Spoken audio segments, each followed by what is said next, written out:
We have breaking news, dude. What you got? Phil Gillis's email account has been hacked. Oh no. The servers, dude. He's using a private server. Is he really? He better he's get on there. Hillary Clinton,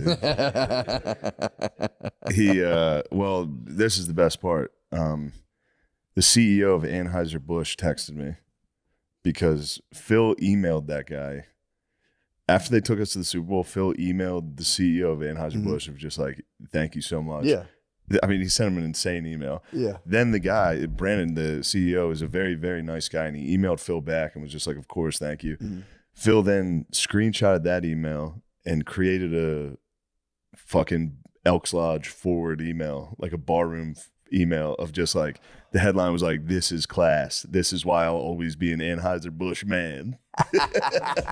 But someone hacked it. But now somebody hacked it. So today I just got a text from Brandon, the CEO there, that he was like, this is hilarious, because it was an email that was like, Phil Gillis, it was like, click this link, haha. He sent that to, and the guy was like, what the fuck's this? I was like, my dad's email got hacked. So then just while we were doing the last podcast, I got another text from him. That was a screenshot that was from my dad's boss. He had to email everyone. It was like, Phil's fucking email got hacked. Sorry, don't click that link. What's the link? Is it like probably like I don't know. I didn't click it. Phil Gillis, here it is. Yeah, it's probably, this document has been shared with you. Oh my God, from dude. P. Gillis, dude. Phil got hacked. He must be spazzing, dude. Son of a bitch. When geezers get hacked, they spaz. They dude. freak. Somebody dude. like, you know, when people send you like from like an Instagram DM, like my mom had that once. Yeah, they do. They freak. Dude, my dad tried to find a guy. Somebody stole my identity. They're hacking. My dad was trying to buy this like trailer down in like it was like something just like to haul like mini excavators on, and he was like, I looked up the address. And it's just not even a place. When we're reading it, we're like, dude, it's a fucking scam. The guy wants a deposit. He was like, I mean, well, I'm trying to find. It's like, dude, stop. It's a scam. Just let it go. Oh, I'm trying to find it. But look, it doesn't even go to a place. And I'm like, it's a fucking scam. He had Google Earth zoomed in on some like parking lot in Arkansas. And I'm like, dude, there's not even a thing there. I'm like, let it go. This guy's dude. bullshit. It's like, you almost got scammed. He's like, well, hold on. It might not be. Yeah, he prowls Craigslist hard for fucking pause, obviously. I know. For like just shit. Dude, he buys that's got to be enjoyable. He loves it. Buying shit off Craigslist? Dude, he got his boy has the fucking Connect on this furniture. That's just this shit. They just like, it's like spray painted like plastic stuff. My dad's like, this shit costs like $3,500.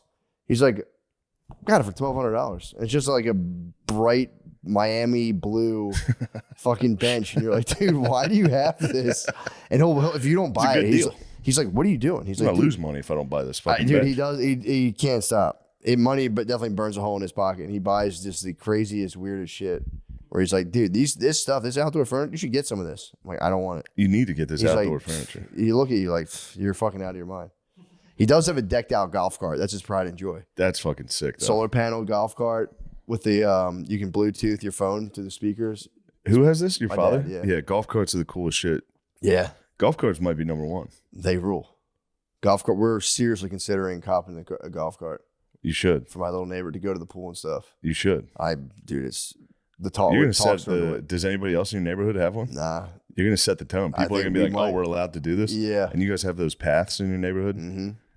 They'd be salty. If I blaze the path on the golf cart, I could just drive it on the street. Everybody's going to get a golf cart if you get one. I think they will. Especially if I had the solar panels on it. Solar panel golf cart with the... If I saw them in this neighborhood, the second you realize, you know what I mean? The governor's off on us being able to buy golf carts. You can get them. Yeah, golf carts I might get a Lemaire golf cart. You can fucking DUI one of those around. True. God, dude, stop DUIing all the time. Or DWIs too. Yeah. The weed. I think they call it's a separate charge for like a weed DUI, DWI, driving while influenced. You've been influenced a lot lately, Lemaire. It's starting to become a concern. No. Were you fucked up last night? Here? Yeah, we got fucked up. That's my case. Yeah. No, that was a good one. It was a birthday bash, dude. We had to drink. True, you had to celebrate. Yeah, we needed an excuse to drink. That was ritual. The whole crew needed an excuse to stay up till 4 a.m. arguing about Drake or Kendrick. That was just ritual. You guys. The night ended with a couple of us standing in the hallway over there admiring the Absolution at Gettysburg painting I have. Oh, that's kind of I was nice. trying to explain to them how sick the Irish Brigade was. I was trying to explain to Lemaire, my ancestors came over here just to fucking help you guys out. True. Just died, just showed up. We were said- dying. We're starving to death. Like, we need work. We went, wait, what's happening? And we said, I know our people are going through a genocide currently. Yeah, We're going to sail across the ocean to help these guys out. exactly what happened. We said, And what do we get in return? Fucking Back talk. They don't like us. Back talk. How do you feel about what I just said? No, dude, you did point out all the McCuskers and Gillises. Yeah, the whole the Irish Brigade is literally a painting of McCuskers and Gillises just ready to fucking get shot in the head. Just for their meals. Yeah, there's for real. There's like 6 different Billies in there. That's so funny. Every dude in the Irish Brigade looks like Billy. Just a big head, fucking big Irish head, Billy. Who has the biggest head? What nationality has the biggest heads? Can you guys maybe get Midgets. Midgies for sure. But that's a proportion thing. Irish have big fucking heads. Irish have huge heads. I got a DM from a guy. A Greek guy can rock you with a big square though. A big big Greek square, Turkish Greek square. What were you saying? Fucking dude DM me. He was like, you definitely. This is like the 3rd time I've heard this from an Irish person. Just like, you have a giant fat Irish head. You're 100% Irish, dude. I'm like, all right, thanks, bro. That actually fires me up. It's fucking sick. You can imagine having a small, like squeamish little head. What do you say? Looking up skull sizes get you on nasty websites on the internet. Does it really? Yeah. Bro, I'm With like old school terms that they used Honestly, to use to dude, define races. I'm of starting to people. believe in It's phrenology. phrenology, right? I'm Polacks, starting to Polacks believe got big domes. They Big call them old fucking domes. Polak blockheads, dude. Caucasoids. What's it called? They're Caucasoids. Caucasoids, and they have other words for the other races that I'm not comfortable with. True. Kid, Dude, I know that one. I'm meeting so many people now. Mongoloids, Doing yeah, like too. when I do like meet and greets after show, or like say hi and shake hands. I'm starting to like believe in phrenology. You got to get out the calipers. You know, I Start just like, you measuring. start to like just observe so many skulls, and I get why people start being like something to this. Start measuring people's eyes and be like, all right, here you go.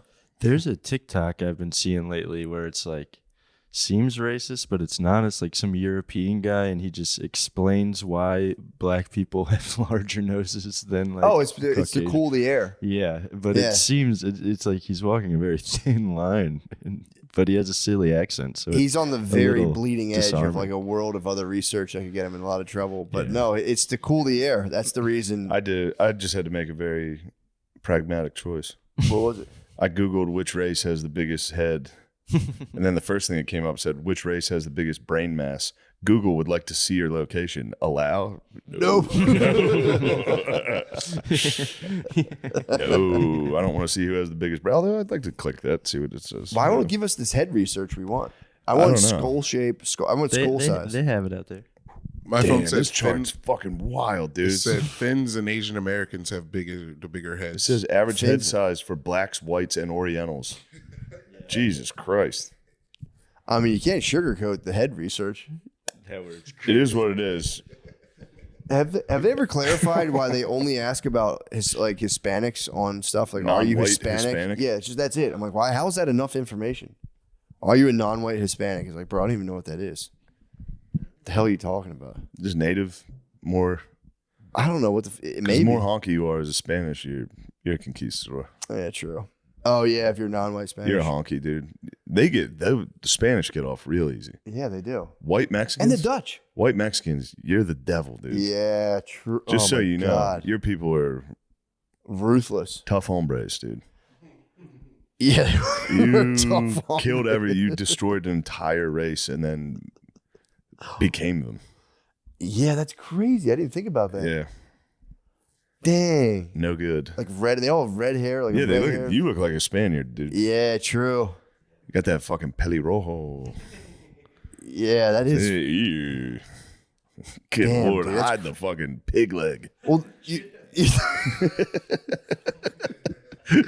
Put your Well, the- dick away, you fucking the weirdo. OG Mexicanos are like short boys too. Yeah, So you see the OGs sometimes, and it's like, yeah, dude, there's not a lot of those guys left. no. But they're kicking around. Actually, there's a fuck ton of them. Not that. No, I'm Little- talking about the OG. Ultimate lads, though. There's ultimate lads who are like on the construction site. Then you'll see there's like Yeah, there's a different. If you open yes. up that Russian doll, Yes. there's another There's another one. one deep It's like, inside. whoa. Yeah. It's a full Aztec. There's also dudes that are so. There's first of all, Austin. That was like a shock for me, where it's like you basically it'd be like Philadelphia if you just like if you like reduce black people by like 60% and just replace lads. So it's like it's Ladville here for It sure. is Ladville, and boy, do they drive like maniacs. The lads are just getting. fired Apparently, they're up. just getting behind the wheel. Yeah, they're fired up. They're just getting whips. Yeah, they are. Biden's getting them whips. They He's saying, "Give him a car. We need Lemaire to learn computers. We need Lemaire to learn computers." Well, I'm starting to study the lads. There's some lads who are so ladded out. Dog websites. It's good for the economy. It helps the economy. Come on. Lemaire, you're making dog websites. The grumpy dog. Who doesn't like Grumpy Dog? We need Grumpy Dog. I wish I could do a good Biden. I need Biden's to pretty figure out good. Biden. I get the tone down of how he talks. And the impressions I facial get. expression is the biggest one. Facial expressions. Yeah, just like Ah. You'll get it. I know you'll get the Biden down, Pat. I gotta start watching more Biden. Yeah. Every time I watch Biden, though, I mean, True, you watched a lot of Trump. I love watching Trump. Dude. Yeah, you watch He's a lot of still Trump. putting out fucking bangers. What's he up to? Is he fucking He's RFK just secured the ballot in fucking California? Did he? so- Yeah, man. good for him. So he said he's still in this race. I'm kind of pumped. on it. RFK's the bro. He better fucking. I hope he wins so good. I hope he wins so much. I mean, I carry my phone in my back pocket because of him now. He told me to To protect your penis. protect my fucking penis, dude. I gotta start doing that because I just put my phone is on my dick almost at all times. Really? I just put it right there. No, I was always Yeah. very mindful about that. And then when I lay down, I put it on my fucking heart. Put it in your heart and he goes. And then I got a good book I've been What you listening to. It's I got one for you too. I'm just scaring myself at night. What is it? It's just a book about nuclear holocaust. Oh, It's called Nuclear War. I haven't gotten through it, so it might blow. It's called Nuclear War, a scenario. It's just a scenario about what would happen. And how What? shitty it would be. that sounds awesome. Kind of, but then you start getting scared of like this could happen. Like the end of the world could happen in the next 20 minutes at all times. Yeah. Especially how stupid, like, Yeah. you know what I mean? And then you start watching everything. Everybody's talking about nuclear, you know what I mean? Someone's gonna do it. If everyone keeps talking about Yeah, it, we need to someone's fucking going to chill on launch a even. mini It's so bad. It's the N-word. True. Trump was right. He's Trump like, we is shouldn't right. even be talking about it. It's the new N-word. That's such an insane. That speech is great. It's so funny for him to rip that in. On a speech, just like, and they're saying the N-word. And the whole crowd's like, yeah. No. No. Nuclear. So funny. So what's the blast radius? That's what I'm always curious about. It depends. Some of them are fucking huge, but sometimes it's like within a mile you get fucking vaporized, and then outside of that you're just Mutant. it blows, Mutant dude. kin. Not even that, just fire Oh. for mile, like fire. Like if you look into anything that happened in Hiroshima and Nagasaki, it sucks cock, dude. Like So this annoying. one girl's, it's the first chapter of the book. It's her talking about like she survived the initial blast, and then she walked out into the street. She got pulled out of the rubble and was like standing in the street. Everything's on fire.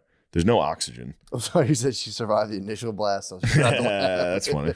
Go ahead. That's terrible. Obviously, initial blast is great. There's so many ways that it's funny. First when you sit down on the toilet, you know the initial blast, that first blast. And then you go, I've got a big dump coming. Nope, it was just the initial blast. But now I'm just sitting here. All right. But then she saw a bunch of like shadowy figures walking down the street, and she was like, she thought they were ghosts because she was a kid. And then she realized it was just charred, burned people like carrying their own guts. Like their arms fell, my like fucking everyone was God. just burnt to a crisp walking. It was bad, dude. That's I terrible. don't know if you needed to hear this, but it was negative getting bombed. Getting nuked I'm always sucked. curious, like maybe if it hit like Florida, like is it gonna fuck with us? Like it would No. suck. Obviously, RIP Florida, that'd be terrible. It's one of my favorite. No, states. it wouldn't blow up like that. It wouldn't be like, But would we get like sick? there could be like nuclear fallout, like the radiation That's what I'm for saying, sure. like But I how- think one nuke down there wouldn't fuck with us. Nah. So hopefully they just hit Florida. Hopefully, RIP. Actually, we're Florida. Texas now. We're fine. Oh yeah. I was thinking. Wait, were you thinking northeast or from No, here? no, I'm saying from here. We'll Like, be all right. Texas. I mean, I don't think they'd hit Florida. They'd probably hit like the nation's capital. They'd hit the nation's capital. Yeah, that'd be shitty. I think that's a good call, dude. That's exactly what she says. Really? I mean, obviously, yes, they're gonna hit the nation's capital, but they're gonna hit the Pentagon. They're not gonna hit like North Dakota. They right in the fucking butt. They better not hit Mechanicsburg, dude. That'd be fucked up. Oh, they could hit that power plant right there. 3 Mile Island? Yeah, but if you send a nuke into a nuclear facility, That probably goes nuts. I mean, I'm no general, but I think that'd be a pretty nasty missile. You would think. I'm no military If mastermind. this but I was think Command and Conquer, I'd blow up the power plant. Oh, I think If this is Red Alert, I'll go, that has to do something. I hope the guys who made the game know how cool that would be. True, I'm no nuclear physicist, but I think if you strike a nuke at a nuclear power plant, you get a bigger explosion. Or maybe they cancel out. Dude, if they blew up Harrisburg, That'd be so fucked up. not our sweet Harrisburg. It's the state's capital. They would do us a favor if they got rid of Harrisburg.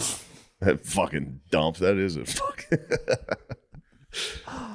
Harrisburg is pretty shitty. Harrisburg is shitty. I've had to drive up there to get my realtor's license the one time, and it was like, this place fucking blows. It's a shitty fucking town. Yeah, it's a good town. It is a good town to just black out in, though. Just Drinking there fucking rules. just get fucking hammered. 2nd Street, Harrisburg, let's go. I know someone who moved up there for work and they were like, bro, I just got fucking hammered all the time. Like, it was bad. There's nothing else to do. Just a fear and load Yeah. in Harrisburg. I think Kerouac got stuck in Harrisburg. Did he really? I think in The Road he talks about being stuck in Harrisburg and being like, this town sucks. Those guys ruled back then. They were like, we're driving wherever we want and doing speed. Beatniks. Yeah, they're just or doing whatever. speed and Yeah. driving, being like, yeah, who cares? I get it. I love the road. That's one thing I don't have a lust for. The road? Take me to the highway. It's like, dude, get me off the highway into a fucking If you're in the dwelling. highway in a city, it sucks. But just on the rest of the country, the highway's sick. Yeah, I I guess. like it. Yeah, seeing the sights, but it's like, dude, maybe 2. Like, I drove from, where was it? I drove from Irvine to Rancho Cucamonga, California. Yeah. Beautiful drive. It was an hour and a half. 12 hours on the highway. I'm like, man, get me the fuck 12 off. hours on the highway sucks. That's the road. Yeah. That's what Kerouac wanted, but he was jacked on speed, which is like fair enough. That's how I would do it. Yeah. I would leave I'd leave Philly at midnight and take some Adderall and go drive to fucking South Carolina and do That's a different shows. thing. I think Adderall's you need nice. stims. I think if you want to appreciate the road, you got to be stimmed up. Yeah. Because I have about 2 That's hours. when the music feels good. Yeah, You're just having a good time. true. I got 2 hours in me before my old sciatica acts up, and I say, get me off this godforsaken road. Mama. Take me back to Mama. Mama. Take me We back. need Mamala. True, we need Mama Harris. We bro. need Mamala Harris. I mean, is there any other... I can't think of a bigger political non-starter than trying to launch her into some sort of like cool thing. It's just not going to work. It's already over. She's not even like Hillary Clinton was like you could just feel like evil radiating off Yeah. her. Kamala's is none of that. It's just kind of like, nah, Nothing. I don't really like this lady. And you think she could do it because she's nerd hot. She's kind of hot, but it's nerd hot. So it's kind of like, I support that. you know, which if she leaned into it, I'd be like, this is great. But then she tries to be cool, which is an absolute bucket of cold water on nerd hot. It's just like, dude, stop. You're ruining my bone. I see right the now. nerd hot big time. She is, isn't she? I'm looking at her as a geese. I bet when she was younger, she was. Dude. Yeah, she takes some pretty pictures. Younger Ooh. mama. That must have been actually kind of nice. I didn't even think about that. Now that they've taken my Pornhub, I've resorted to Mamala. Googling Kamala Harris, clicking images, and jacking off. I've been jacking off to a lady vice president. That's not bad. That's what they're for, aren't they? For the masses to adore and That's beat what off of Pence. them? Yeah, They're like a Greek fertility god. that's what Pence was. Just thinking of Pence stripping that boy. Dude, imagine writing a romance novel with Pence on the cover. It's just about Pence saving you.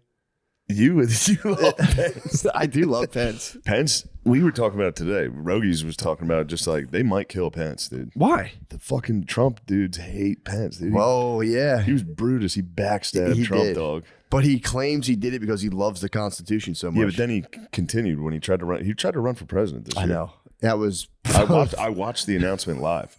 He announced it on fucking Fox News. Who's the Hannity? I watched him announce it on Hannity. There's a crowd of fucking maybe 12 people in the crowd in studio, and they took Sean Hannity was like, coming up, we've got Mike Pence. He's going to announce something after the break. Oh. And they cut to like fucking Burger King, like Whopper, Whopper, Whopper, Whopper. And Mike Pence comes out and is like, I'm running for president. And everyone's like, Cool. He might be the least how electrifying many votes man. do you think Mike Pence would get right now? I don't He think might it's get 20,000 Yeah, I think so. in the entire country. It's probably his home state. If you and me would get more votes than him. I'm not joking. Maybe. Obviously, we would get way more votes. True. We could run Lamese. We should run Lamese. Against Pence? No, just let's start local. Let's get you in True. Austin's political scene. That'd be nice, actually. You'd be nice. be very good. Let's do something with the homeless. I was thinking about like a mutant football league type thing. That would be kind Just of cool. let's get the homeless doing stuff. I like that. Jousting. Jousting. With bad LARPing. American Get the Ninja boys. Warrior. Yeah, American Yeah, Ninja Warrior. yes. Nice, dude.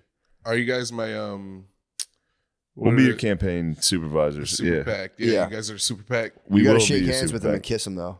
The homeless? Yes. You get 1 month's Patreon. That's your campaign. Half a month. You got to kiss them. Yeah, we got to lower that. No, I'm kidding. No, you got I'm to kiss not. them. We'll give you $500. But you have to run. We could set up some speeches and shit. I run. For That would be Austin mayor. so nice, actually. You could do pretty well. I could win. I could be the mayor of Austin, dude. Yeah, I could be Lemaire, Lemaire. holy shit. Mayor Lemaire. Yeah, that'd be kind of nice. You got to get the issues you're passionate about, though. What are issues? What are you going to work on first? We can't clean up the homeless. How are you going to skill. take care of the homeless? We're gonna use the homeless to trap the Ripper. We're going to kill them and put them in the river. I like that. Yeah. But what if he is one of the homeless? What if he's a wolf in sheep's clothing? now? True. We should have them as ferrymen that can take people across the Colorado River. They have to stand as humble ferrymen, ready to cart people across. Crossing the river Styx. And then when they bite you on the way over, you say, "Why did you bite me?" And they say, "I'm a homeless guy. It's what I do." That's it though. Give us a real plan, dude. If you actually want to win, talk. Dude, if I was going to be mayor, and if I had to- Lemaire, when I am mayor, I will clean up these streets. I'll give these homeless people purpose. They just need a purpose, dude. what are you going to give them though? Well, we'll give them low level social jobs. So the bridge thing is That's a great half of idea. your fucking people you're working with. You can't do that. This guy looks pretty fucking charismatic, dude. The Oh, mayor. who is he? Mayor of Austin. He looks like a beast, dude. Who's that Kirk guy? Preston Watson. He looks funny as shit. Yo, He looks funny, Oh dude. God He's damn gonna it, dude! rock you in the fucking. Give that debate, guy dude. 2 martinis. He's gonna fucking crush you. Yeah, he does look like a fucking drunk. Nice town, you drunk piece of shit. He does look like a bit of a boozer. He's a cool damn dude. Yeah. Oh, is he a cool ass dam? He's a cool ass damn. Newsom's the king of cool ass dams, dude. He's a sick ass damn. I like watching tough fucking liberal comedy. Oh yeah. There's some tough liberal comedies. Oh yeah. I fucking hate tough liberal comedy. Get the vax. Get the fuck over it. Hey, get the vax. Shut the fuck up. I'm wearing a leather jacket. I'm 60. Shut the fuck up, dude. You can crush this guy. You want to call him? His number's on here. They never answer, dude. They better answer. Call him right now and say, dude, you're on a recorded line. I'll call the mayor. Yeah, call the mayor. I pay taxes. Exactly. So you're on a recorded line. You have to tell them that. Otherwise, they can probably SWAT your house. Really? No, not really. They're not going to answer it. The mayor. Could they be the different ones? This is Austin Mayor Kirk Watson. Thanks for contacting my office. Dude, If you'd like to schedule a meeting with me, Yeah, I this guy do. rules. he does rule. He's gonna whoop your ass. Can you schedule a meeting so we can have a sit down drink? True. have a sit nice down. whiskey. No, just Dude. bring your own like crystal tumbler of whiskey Yeah. and sit down and be like, there's a new sheriff in town, sir. Oh, maybe you could just run for sheriff. He'd call you a carpetbagger and a scalawag, though. As long as there's no mudslinging now. Yeah, you gotta bring your big iron. Yeah. Challenge him to a duel. Say at noon, motherfucker. Yeah, true. He said, this is a Detroit pimp. It's cold ass Detroit pimp. You are cold as ice. Yeah, cold as ice. Charlie Murphy. Matt, on your website, you got the books, you got the Slim, you got the Iceberg Slim? Yeah. Oh yeah, Some game up there, dude. it's a great fucking book. There's some game up there. You love trying that. to Yeah. give these motherfuckers some game, bro. They're not taking it. That book was honestly one of the best books I've ever read. Pimp Chronicles, I believe it's called. Or is that No, that's Pimp Cat Chronicles? Cat Williams, my bad. Iceberg Slim. Yeah, that's pretty good. I'm on the Rick Rubin book right now. You like Rick Rubin? But yeah, I was cool? always, I didn't know anything about the guy. I thought he was just like a musician, producer guy. He doesn't play a single instrument. And then I Yeah. heard that and I went, "Psst, fuck that guy. He's kind of awesome. Dude, I just heard he didn't play instruments. I'm like, so what does he do then? My brain just was like, fucking Rick Rubin. Yeah, right. Just based on nothing. I'm reading his book right now. My brother Tom recommended it to me. Dude's a man. He's a vibe master. He just shows up and he just makes people chill out, and then he like gets the best stuff he can. But his book is, I listen to his book every night when I do the dishes. I'm like, yeah, dude, all I care about is the creative act. It's all about just being total creativity. Anyone can do it. Open yourself to the universe and just fucking trying to make the coolest stuff possible. I'm like, damn, he fucking rules. You hear that? Yeah, dude. You got to quiet your mind, Sean. You got to quiet your mind. Dude, it's not about It's pretty the product. quiet already. Do you about the think mind in state. mumble too? Yeah, yeah. Pretty, Your thoughts are like, whoa, man.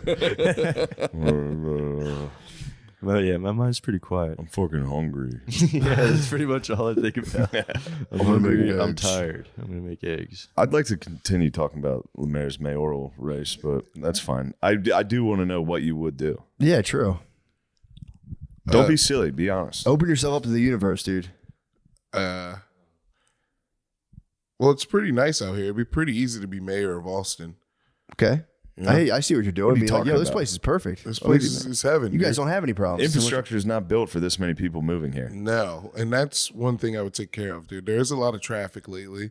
They're expanding the highways all at the same time. I would like, do Let's stop doing these fucking ramps too. Yeah, the ramps are too high. The ramps are too high. It's crazy, It's bro. so Why did fucking they high. do this? You get the roller coaster Willie's on the way up. You're It's like, the dumbest fucking infrastructure I've ever seen in my life. it's so confusing. Car crashes too. yeah. Why are there so many more car crashes here? We were talking about the lads a little bit earlier. Thank you.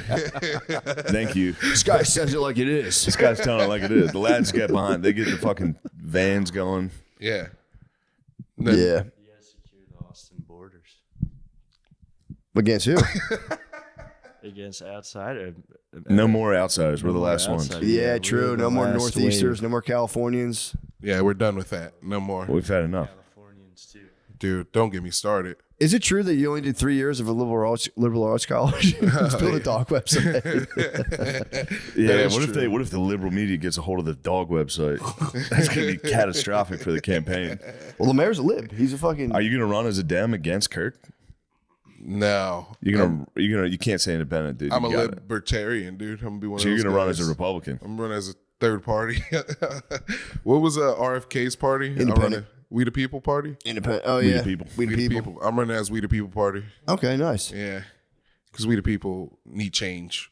That's what I'm We talking the people about. need actual I action. thought you said things were good. Dude, it could be better. So we need Politician change. can change his mind. He flip flopped. He flip flopped in 1 minute, dude. You're a flip flopper. You're gonna get fucked up in this I'd be debate. such a good politician. I think we could probably get the mayor to come on the cast. Yeah, that'd be great. We need the liberal Dem mayor to get in here, have a couple drinks with it. I bet that guy had a drinking problem. I didn't look it up, but he's got the face of a cool ass fucking dude. Kirk Preston? Kirk Watson. Watson. He'll come on. Those guys, yeah, they'll come on and fucking. I might bring my baby to see if he kisses them. You gonna kiss these guys or what? You want my fucking vote? You Dude, like- did I tell you what I think the origin of my Hemi might be? What? I had a wicked fucking Hemi. And I really think I might, this one, because I remember like, I had a moment and I went, oh, like I really think the power of my orgasm created a Hemi. I swear to God. Bro, I for real think that, I think that happened. Because I busted and I backed up and went, goddamn. Pause, dude. You fucking busted out of your ass. No, I busted obviously out of my You fucking nutted dick. so hard your butt. I blew my ass out by blew your ass out. by the power of my orgasm. I swear to God. Because It's like an airbag going on just as soon as you nutted. Because I remember I busted and I went, God damn, dude. I backed up. I went, oh, I thought I had an ass cramp. I went, what the fuck is that? It's just your throbbing asshole. It just, I popped it out, dude. The gopher popped up. That could happen. I went, ugh, and it went crazy. I gotta start releasing more, man. I was like, How long was it in between releases? dude, like a week and a half will go by. Of no release. No release. Because I'm off the porn. When you're off the porn, you're just kind of like, and then on one day you're just like producing a lot of saliva. You're like, what the fuck's going on with me? And you get super horny. And then I was like, ugh. Your mouth gets wet? I get like my heart races. If I'm on like a 7-day nofap, my heart beats way faster than usual. And I feel weird. I feel like I drank like a vodka Red Bull kind of. The forces in me are churning. And I just get kind of like, But yeah, I feel like I do salivate a little bit more. I feel like I look at a woman, I go, delicious. Yum. Que delicioso. Que rico. Yes. But Dude, yeah. Kirk Watson's he's from fucking Oklahoma, dude. He's an Okie. You can crush him on that, dude. You say this is a Longhorn state, bro. Ooh, yeah. Hook him, dude. The Bullfrogs, no, the Horned. Yeah, you can run a campaign and say, that's not Horned, okay. I think it's that. I could be wrong. The Horned Frogs, I think, is that. I might be wrong. No, Horned Frog. I think you're No, right. this is Texas A&M. You got to gig the frog, dude. You got to gut the Horned Frog. Yeah, tell him that's not okay with me. Yeah. Yeah. Why don't you head back to the fucking Dust Bowl, you sack of shit? This is a Longhorn state. I'm from Detroit. Yeah, you should have you should have had a big guy squeeze his head and kill him to death, dude. You should have a guy squeeze it. You should become a cutthroat. You should become a dictator. That's as a mayor. You should run as supreme master. Supreme mayor. Runners, yeah. Your title will be Supreme Dickhead. Biggest dickhead in the city. You should run as a black Israelite. Yeah. That'd be kind of tight. Ooh. You should get it, let them talk about like education and transportation and just be like, we are the true Jews, and just be like, And say, I yield my Okay. time. Say, we are the true Jews. I yield my time. That's my opening remark. you get to one if you got to one meeting, you could say that if you wanted. Yeah. I mean, I don't want to. Can we Go can to I, a town hall. Can I become mayor of Leander first and then work What's my Leander? way over? It's a town over. Do you think they have a mayor? I think every town has a mayor. You could run Sunset Valley is in Austin, but it's its own distinctive board, and they have like their own local governance. You could go on down to Sunset Valley Way. It's not far. Sunset Valley Way. 25 minutes from here. You got to try to get into Georgetown, but you're going to have to go through fucking big Jim Schroeder. Josh Schroeder. Josh Schroeder's going to whoop your ass, dude. It'd be nice to have a couple guys on the mayor of Austin, Jim Schroeder, and then just get them going back and forth, being like, well, you could probably run Austin, run in Georgetown, have the Austin guy be like, well, they're two different beasts. They'd start fighting. You get them to fight instantly. Or maybe not. They might be severely diplomatic. I'm going with Kirk Watson, bro. Really? I like this guy. I'm going to support him over Lemaire. I'm going to make Lemaire run and then support Kirk Watson. I'm going to sway the vote. I'm going to make sure you don't get one vote. You would have your campaign has to be at the creek in the cave, dude. That's where you give all your speeches anyway. True. It's a real grassroots movement. You're the king of the fuck. You know he's the king of the open mics at the creek I in the know. cave? You're, dude, obviously. You do. You get high on the people. You get high. Yeah. What games are you playing over there? Get high with Munchie the or some people. shit? Yeah, we're playing Munchkin. Munchkin? Munchkin. What's dude. Munchkin? rules. It's just it's a card game. It's like Dungeons and Dragons, but with cards. The other day he came home and he was in a very good mood. Is he won Munchkin? And I was like, he must have won fucking Dungeons and Dragons. Did you really? And I was like, what'd you do? Why are you so happy? He was like, nothing, just was playing Dungeons and Dragons. I was like, did you win? He was like, yes. Huzzah. How do you win? How do you win? What's the Of fatal Munchkin, move. if you win at Munchkin, get the level. You got to be the first person to get to level 10. But to win Dungeons and Dragons, you just got to beat the boss of the campaign. how's that work? It's just like a story. Some guy makes a story, and then you make it through the story. Doesn't somebody just make up the game while you're playing it? Sometimes. That sucks. But you have your card. Is there cards you're dealt? Like, do you got to deal with the cards you own, or can you like get cards? In Munchkin, it's just you got to deal with the cards you got, and then if you need help finding something, you'd have to make a deal with somebody. Yeah, Fuck, that you can get sounds so fucked over, cool. dude. It's that crazy. does sound fun. If there's rules, I like rules. it. Dungeons and Dragons seems to me like the head dork just makes up a story. Right? And it's like, and now you guys are in the ice cave. But then you're locked into the story. Right? You could use his own elements Yeah, against him. a little bit. Yeah, but you can use the story against the dungeon master. The fuck? There's a squirrel. Sorry, I caught my eye. I thought it was a cat. That's So how. That's how I saw the lizard, dude. That's how big the fucking lizard was. It What? was crawling across the top of that fence. I was like, I got to get out there and see Yeah, that go lizard. check it out. I yelled for Lemaire. I think he was shitting. I was. Lemaire was shitting. I went to his room. I was like, Lemaire, you're gonna want to see this big ass lizard. So Dungeons and Dragons, it's if I were a dungeon master, I would be like, okay, so the king in the realm of this, like, is there any guidelines? There has to be some kind of guideline. No, not really. There's guidelines with fighting, and there's guidelines with like levels. And Who there's are you certain- fighting? Whoever the DM comes up with. Some He just makes it up. He says there's a skeleton army. yeah. This time we had to beat up Fiona, Shrek's wife. Really? Yeah. I mean, this sounds like fucking bullshit. It is, but it's the best.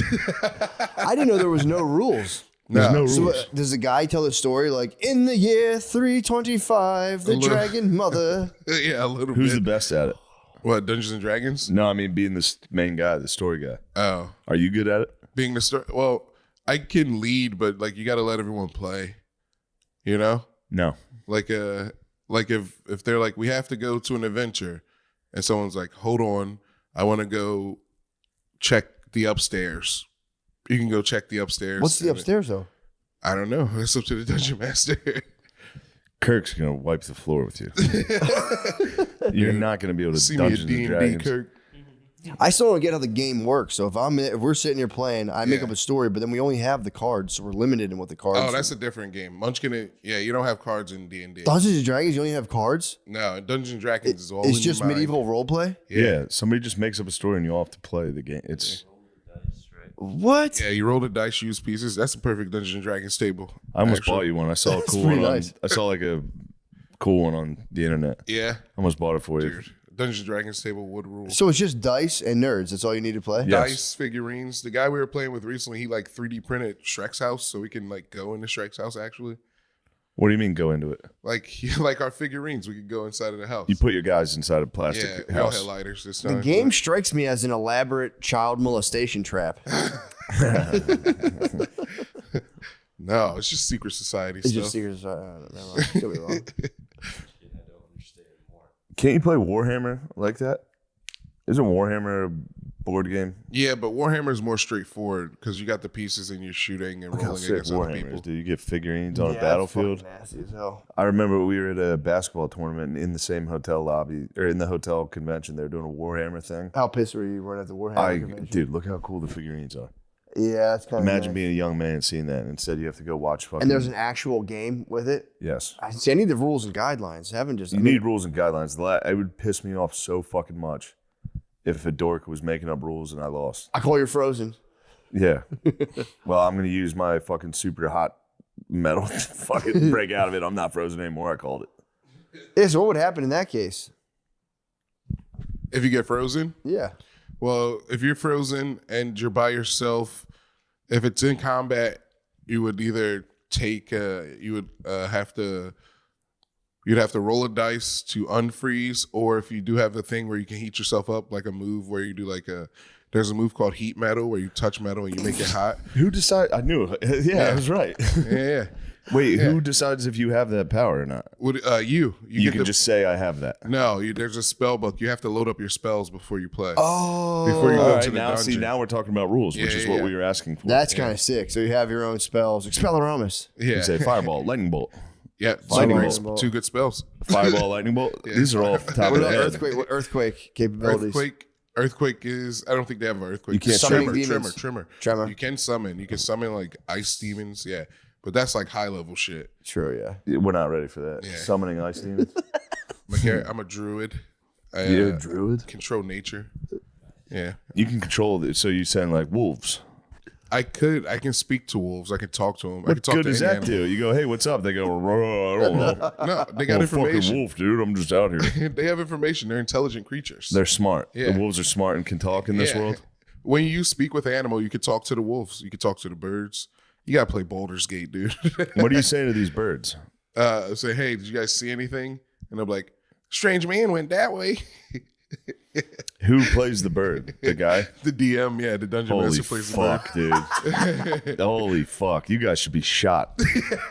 You should be lined up at Michael's. This is crazy that you guys are doing this. You should be set on fire. It's the best game. Oh, It's fuck. the best game. You know what, though? I hear from everybody it is sick. Yeah, man. It's probably fun Everybody as that fuck. plays it loves it. Sitting Are you down. drinking a little brewskis while you're doing this? Oh, yeah. You get wrecked? Yeah. I'd fight, dude. I'd fight immediately. If I had a buzz and someone was like, well, you're frozen now. Yeah. I'll go, no, I'm not. I'm not. You look at your spell book and you're like, oh, it was right here. Write it down real quick. Dude, it rules. Taking a bunch of mushrooms and consulting your spell book would be very fun, actually. Yeah, that sounds fucking Book of spells. sick, dude. You would love that. But what's to stop anyone from doing the cannonball beats them all, where it's just kind of like everyone disintegrates? You can't do that, right? Wait, what's that? Like a world ender, just being like, I'm blasting everyone. Well, there are world ender moves, but I think you have to be very high level. I've never been that high level before. What do you mean? How do you get high level? Do you go into the game? Do you have like a belt? Are you like a blue belt? Yeah. Do you go in with like, I'm actually a level 46? No, your character starts out at the same level as everybody in your campaign, and then as you guys go along, you like get higher levels. In real life when you're playing? Yeah. So what's your ranking? That's what I'm saying. How do you like police the ranking and keep people from like lying on them? You give the DM the sheets. You Damn, have you got like, you have like a D&D license? paperwork? You have yeah. It's an app on my. It's D&D Beyond or yeah. You have an app? Yeah. What rank are you? I'm level 4. I'm just a level 4. You're a druid. level 4 druid? Yeah, just a level 4 druid. That's all. How high can you go? Kirk's level fucking 28. So that like makes 20. more sense. Okay. Well, I'm glad I never understood what that was. So you tell me Baldur's Gate rules? Yeah, it's fun. You want to get in on it with me? Yeah, I'll play one with you, dude. Do you have any shows tonight? No, but I do have to go to a dinner. I would like to cancel my show and play Baldur's Gate with you. Is that a computer game? Level 20. I have it on there's you can get it on the Xbox. Yeah. Really? Ooh, could do a fatal 4-way. You Isn't can that do 4 a guys? 4-way. You can do a 4. We all would have to make characters. That'd on be the very, screen. very fun to make characters together. Yeah. That would be a blast, actually. I call mine's black. I'm going light skin. I'm You a going dragon. light skin? You going fucking I'll go light skin, team light motherfucker, skin. taking everybody's bitch. I'm sick of seeing how hot Kelly Oubre is. Yeah. Tired of his fucking Who? hot ass. This player for the Sixers, dude. I haven't seen him. Every Hot as time they hell. show the roster before the game, it's like, get this guy off my fucking screen, dude. Yeah, dude. He's You gotta gay watch for him. making me fucking feel away. You gotta watch him, bro. He's got beautiful eyes. Will Smith got cucked by a light skin. Way back when. We all will eventually. True. That was in his book. He talked about getting cucked by a light skinned man who worked in retail. This Pissed him fucking the hot hell off. ass, dude. Wait till you see his Yeah. beautiful eyes. That is a. Yo, chill. Yo, this Chill, smolder's dude. crazy, dude. Knock it off. Chill with the eyes and the pearl necklace. You fucking. Whoa. Why the He might fuck's be- he wearing a pearl necklace He's in probably this? trying to stop crime. He's probably deep undercover. He could be. He's probably deep on the We case. could use Kelly Oubre. He's worn a pearl necklace in multiple. Do you know pearls are like super expensive too, by the way? I had no idea. And he paints his nails, dude. I knew I liked this guy. I knew I wasn't gay for thinking he was hot. Yeah, he's a girl. He's a beautiful woman. a He's beautiful- painted ass nails, pearl necklace. You know who Beautiful can't eyes. get with the I painted knew I nails? You wasn't know who gay. can't get with the painted nails? Who was the bro? Who was the guy we had? Fuck, I'm a dumbass. I'm blanking on his name. It's all right. We're getting sleepy. I'm very sleepy. It was the white bull, the receiver. Yeah, Oh, Cole Beasley. Yeah, the white bull. he is the white bull. He's been battling people on Twitter about painting their nails and stuff. He's not having any of the funny business. He's not wrong. He Caleb is right. Williams paints his nails, and it bothers everybody. Who does? Caleb Williams. He's the quarterback now with the. What's that about? Is that Chicago like, is that like a Bears. flex now? He used to have fucking. When he played Notre Dame, he had fuck ND on his fingers. That was an excuse to paint the nails. Pissed me off because then he beat the fuck out of Notre Dame. But the next year we got him. We said, "Where's your fucking nails now, Yeah, where's your motherfucker? fucking nail painting? Bitch." Bitch ass motherfucker. But he could be really good, so that's exciting. I hope the Chicago Bears are good. That'd be fun. They stunk for They've forever. stunk forever. Yeah, I've been getting the report on them for a long time from Yeah. Brittany. They're pretty bad. Oh yeah, I gave it to shot Schomburg. town. I wasn't even trying to be a dick. I was like, doesn't your guy? I was talking about sports or something. I was like, doesn't your guys? Doesn't the Bears? They suck, right? And everyone's like, fuck you. yeah. It's People a are touchy laughing. subject. It is. They're very, very bad. Yeah, And the They've sucked forever. motherfucking Bulls. The Bulls aren't good either, are they? The Bulls every once in a while have a decent year. Yeah, I think they've stunk for long. They might have. Is Jordan Curse a thing? Because have they been good since then? Yo, dude, what's I knew going it. on? I never looked into this. I knew Kelly Oubre was off the no good. he He also keeps getting hit by cars. What? He's been in 2 accidents. He got hit by a car at the beginning of the year, and then he just got in a car accident like What 2 the weeks hell? ago. He's up to something, dude. Painting his nails. No, so you don't get into that many He had some cars. good buckets though this last night, so keep it up, brother. And he was hitting them with the fucking. Yeah. Yeah. He's a good guy. That's awesome. Tyrese Maxey rules. You should cool. be excited about that. Who? Tyrese Maxey, the guy who hit the 3. That was awesome. Yeah. Those dudes, remember we watched them warm up the one time? It's They scary. just drained 3. It's like Yeah. 14 They threes in a can't row. miss. I would turn around and like be like, "Did you guys fucking see that?" Yeah. They just drained like 15 threes with headphones on. They're like, all right, I'm done. Yeah, it's amazing how good all those guys are. Yeah. Even I told you I was at the G Leagues. Even in the G Leagues, amazing basketball. It'd be fun to see. Dude, the G Leagues are sick. 'Cause Yeah. some of the dudes aren't that great. I mean, they're awesome. But they're like hustling. D1. They're hustling hard. But then there's dudes you're watching just like float through the air and dunk, and you're like, oh, that guy's gonna go to the NBA. That's fucking insane. Yeah, that's Yeah, fun. man. But yeah, you got to get on the Rubens. Lemaire, Sean, you guys got to read Rick Rubens' book. Shane, you got to read it. I won't. You have to read it. Dude. I can't. It's more about the mindset than it is the finished product. I don't like reading about It's mindsets. so good. I have the audiobook already. It's fantastic. I listen to it while I do the dishes, and I'm like, "Fuck, dude, you're so right." I'm There's- deep in a creative hole right now, dude. I'm days away from completing just a 30-something page animation. Hell yeah, man. So close, dude. That's awesome. Every time I go, I'm like, I think I'm done. Something comes up, and I go, "Ooh, I got to change this," and it's. That's good though. It's good. Yeah. It's all I do. It's all consuming. I'm almost there. Can't wait, dude. It's gonna be sweet. Yeah, I'm excited. I'm excited. It could stink and everyone could laugh in my face. I don't know, but it's like, Hey, you're the man in the arena. hey, one thing leads to another. That's the thing. I say, hey, catch me on the next one, man. I'm already Yep. doing something else, but You were I'm a- 1 for 1 on books. true. That's pretty fucking good. People liked it. Yeah, people liked it. Yeah. Thank God. I mean, I apologize for the typos. I'll never go back and fix them, but I can fix them in Amazon. Dude, who cares about typos? That's what I'm saying, dude. I'm You like, bro, get it. keep it, man. Yeah. It's fresh. That's fresh off the press. But yeah, we'll see. It's getting there. I'm very, very, very excited. It's literally, I go to my little office. That's all I do. It's probably why I have these goddamn hemorrhoids. Other than that, and my fucking orgasms. It's definitely the orgasm. sitting in the Bro, office I chair. blew it out. I remember I reeled back. I'm sure when you nutted, you felt the throb. But it that thing emerged. I nutted and it emerged like a demon. It was like, that thing's been under the surface for a week and a half. I think so. You got to nut more, dude. I am. I have been. All right. I've been reading erotica. Stop. Don't read erotica. I'm not please. watching porn. That's worse. No, it's not. It's way sicker to read erotica. No, it's not, dude. Dude, it's not at all. Bro. It's so much more wholesome. It's so much more. It is perverse to fucking jack off to a book, dude. You can't. Please tell me you're not doing And I that. skip large paragraphs. Yeah, Like, you yeah, go straight to boring. the fucking. It's just like watching porn. I'll be like, okay, Yeah, I can skip skip the this part. blowjob, skip the blowjob. I'll watch And the she's in blowjob his for 1 hotel second. room. Perfect. yeah. All right, she's really gagging on it. Skip. Skip.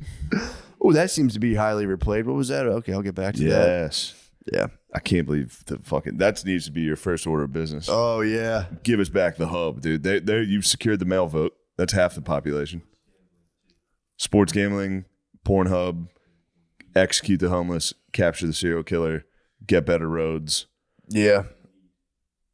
Weed's legal now. Thanks to Bidon. I think Bidon's reclassifying it as a Is he really? Schedule 3. Shit. He's hitting it with the motherfucking Schedule 3. You ain't black unless you vote for Biden, dude.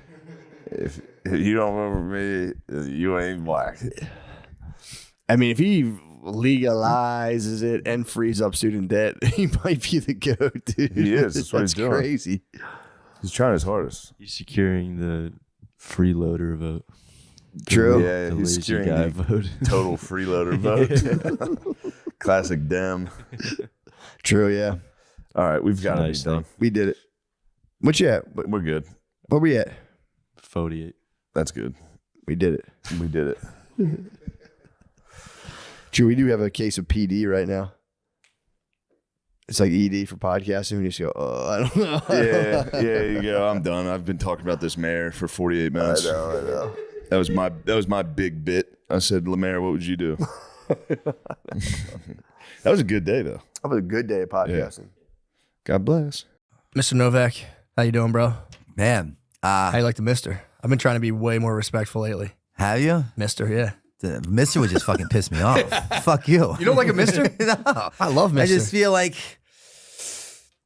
it's like an authoritative figure. Yeah, you don't like that. I have You don't a like problem with like authority and conforming. Where's the authority problem you think come from? My fucking father. Yeah, but he I was was a just crazy drug addict, Hell's Angel guy. But he was still authoritative. He was still like in his own demonic, fucked up way. Yeah, you know what I mean? yeah, like yeah, he yeah. was really disconnected from reality, and he lived in his own world, and his own world looked like he rode with the Hells Angels, and everything was transactional, a business, while under the influence of crack or fucking meth. And so like he was the guy that like he would come home at 2:33 in the morning, and when he was awake, the whole fucking house was awake, and everyone was gonna wake up to sit on the sofa to watch him and his biker buddies party. What? So authoritative in that approach. I see what you're saying. So- Damn, I thought I had a problem with authority. I just have an Irish Catholic father who spanked my hiney, and I'm like, yeah. dude, I don't Fuck, want to that's hear a wet it. dream for me, you cocksucker.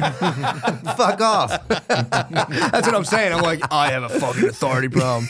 Mine must be nothing, because I think that is real. The link to authority problems is just your relationship with your dad. And my mother's go-to my whole life as a child growing up, she's like, when I just couldn't figure out fuck about shit, she's like, we should put you in the Marines. Like, if you don't, Yeah, what thanks. do you think I want a fucking muscle-jacked fuck waking me up at 4 a.m. to 5,000 push-ups? You can fuck off. Yeah, that would spaz you. I have one of my moms, someone like my mom knows, got dishonorably discharged. From what I heard of just waking up and being like, get the fuck away from me. And they're like, dude, you're out of here. Dude, that's that bad. approach does not work with me. Yeah, I wouldn't think so. Well, because I already am wired with like, if it doesn't make sense to me, it's wrong. Yeah. You know what I mean? Yeah. So like right out of the gate, I have a lot of shit going against me because a lot of things don't make sense to me. So I walk around like wrong, could do better, should do better, blah. Yeah. So it's what I've learned in life for me is that it's all about approach, right? And today it's much easier for me coming from a position of simply understanding as opposed to being understood. Yeah. So like I just accept you for where you're at, the jarhead for where he or she's at, and just it's cool. Yeah, that was something that blew my mind during COVID. And I like mentioned this before, but I still can't get over it. Like I didn't realize how much I did this, but like, especially during so before COVID, I didn't know that I was really doing this, but I'd go through a supermarket and like every person I saw, it would just be this like weird invisible battle in my head where I'd be like, this fucking guy is fucking pussy jerk off. Then I would see a lady and like, fucking chick's not even hot. Is she looking at me? No, she's not, fucking bitch. And like, and you're doing this like crazy maniacal thing in your head. And then COVID, it came to a fever pitch because there was like the mask versus no mask. And then it was like, it was just like, it just all came to a head where I was like, dude, why am I this stressed while taking a walk? And I started doing a thing where like, when I would be out at a grocery store, I would really focus on not having like a silent battle against people and instead just like wishing strangers well and like you were saying, exuding that, whatever that energy is. Dude, I felt so much more comfortable in public after that. Yeah. Which was like, it was like a revelation for me. I love being right-sized by humanity. It just happened to me recently. And I'm really good at like, again, I really have dove into this whole spiritual aspect of my reality and believing. When you say right side, sorry, what do you mean? Like, my ego will allow me to create these delusional narratives that aren't even fucking real. And then when I'm proved wrong, when I really believe I'm right, I'm like, dude, I am a fucking asshole. And it just happened. You're a Philly guy, right? You'll relate to this story. I had a crazy weekend. I was in New York, all kinds of stuff going on. I drive back and I have like these weekly dinners at this place in Fishtown Sunday nights. And Fishtown's kind of oversaturated with like a lot of hipsters. Sure. And in my mind, hipsters are just kind of tattooed, bearded, angry people for no fucking reason. It's not like they lack resources or whatever. Yeah. I create this narrative. So I had a long weekend and I'm trying to park under the L to go to this restaurant I go to, and there's this ice cream truck, and it's fucking just submerged with hipsters getting ice cream. And that's cool, right? Yeah. But as I'm doing this 3-point turn, someone I've actually like, oh, he's fucking pissed, dude. He's got a problem. So now I haven't even seen the getting person. revved up. I'm ready. And I'm like the most fucking passive aggressive. Like I cringe at the thought of confrontation. But if you caught me on the right time, I'm like, it's fucking on. Yeah, let's go. So as I'm parking, I see him and it's a hipster with tattoos and a beard who I already have created an issue with, but I don't even know this person. Yeah. And he locks eyes with me as I'm hoping he would so we can fucking get to it. Yeah. And he goes, "Oh shit, you're so-and-so." And I'm like, "Yeah." And he goes, "Dude, I fucking love your work, man." And he had a camera in his hand and he was taking portraits and You still. just socked him in the He's face. like, "Can I get a photo of you?" This is what I do. And I'm like, "Dude, fuck yes and fuck me." Right? Yeah, Because like yeah, I yeah. walk around just like at times. Yeah. And that's what I mean by really enjoying being right sized. Because Yeah. I have a job sometimes that consists of knowing everything. Right. And that places me in a lot of positions that I don't really like to enjoy. Yeah. When you say you have a job of no, what do you mean? Because like, you know, for so long when I was caught up in addiction, right? When logical people who knew how to stay sober would suggest to me what I might want to do in order to save my life, I'd suggest why they should fuck off. Yeah, Because yeah, I know. I was too smart for my own goddamn good. Right. And then I got to this place where the pain became so unbearable. I was able to look back and recognize that like every common denominator in every one of my problems was me. Yeah. And maybe if I just get the fuck out of my way, I might stand a chance of living a better life. And what I do know is that I don't know. Because when I think that I know, there's no open mind, I am not teachable, and I'm definitely not willing to try anything that I don't agree with. Yeah, yeah. Which just sets me up for a fucking, you know, all these terrible experiences. Yeah, take me back through that. So what was like, how did you, like, what's your story? Like, how did you get in that? Obviously you're saying like, you know, family or, you know, home life, not great. And then like eventually to like, you know, gaining a ton of notoriety. Like, what was that like for you going from like the beginning to like the thick of all that stuff? Well, it's a very interesting narrative and storyline, I believe. Because I come from Baltimore and you're obviously from Pennsylvania, so there's a lot of similarities at this table. But coming from that home life of a pretty chaotic household and a father who was pretty out of his fucking mind, I believe I was genetically predisposed to addiction or alcoholism. And that paired with the atmosphere I was brought up in, it just made sense. Yeah. But throughout that journey, I was blessed with a skateboard and I fell in love with skateboarding and another guy from Baltimore named Bucky Lasik. Yeah. Who I played him on Tony Hawk for sure. He's my fucking, he's the man. He's the legend. And he was from Baltimore and he kind of recognized the talents I possessed. So he took me under his wing and got me sponsored by PAL. And that's where the skateboarding world took off. But then we would go to Cheapskates in Pennsylvania, the skate park. Was it Boards and Blades or what? Boards and Blades was later After? on. Okay, and right, that right. was right off Route 1 right there. I was a young boy at Boards and Blades, and you would Totally. see like Bam Yeah, and we Squad would would come come through, and skate I'd be there. like, oh, we filmed like some of fuck. the CKY shit there. Yeah. Like the stunts and stuff. Yeah. Naked Dave doing an ollie over the pyramid and then Bam, I think kicking him or punching him or something like that. Yeah, that was always legendary. You guys would come. We were like 12. We'd be like, oh, dude, fuck. Yeah. Like trying to do one heel flip, like this fucking rules, dude. I'm gonna get sponsored. It's it. Pro board coming. Oh, it was As soon as I get this heel flip. Yeah, they're coming. Spitfire's coming for me, dude. Once I get that. Just need a manager at this point. Too overwhelming. But nonetheless, so I meet Bam, and then we at that skate park called Cheapskates, which was clearly before your time. If Yeah, yeah. Boards and Blades was when you started. Yeah. And Where was Cheapskates? I don't know. It was in Okay. Pennsylvania, and we Somewhere. would drive up. Right on. And Bam would always be there, and he wasn't sponsored at that point. Bucky and I were, and we were instantaneously became thick as thieves. And we'd practice for this one contest every year, which was the NSAs. They'd have in Bricktown, New Jersey. Okay. And either he would win or I'd win. And one year I didn't show up, and he was there, and he went to Bucky, and he's like, "Yo, Bucky, where's Novak?" And Bucky's like, "I think he's on heroin." And Bam, at such a young age, was like, "Well, what's that?"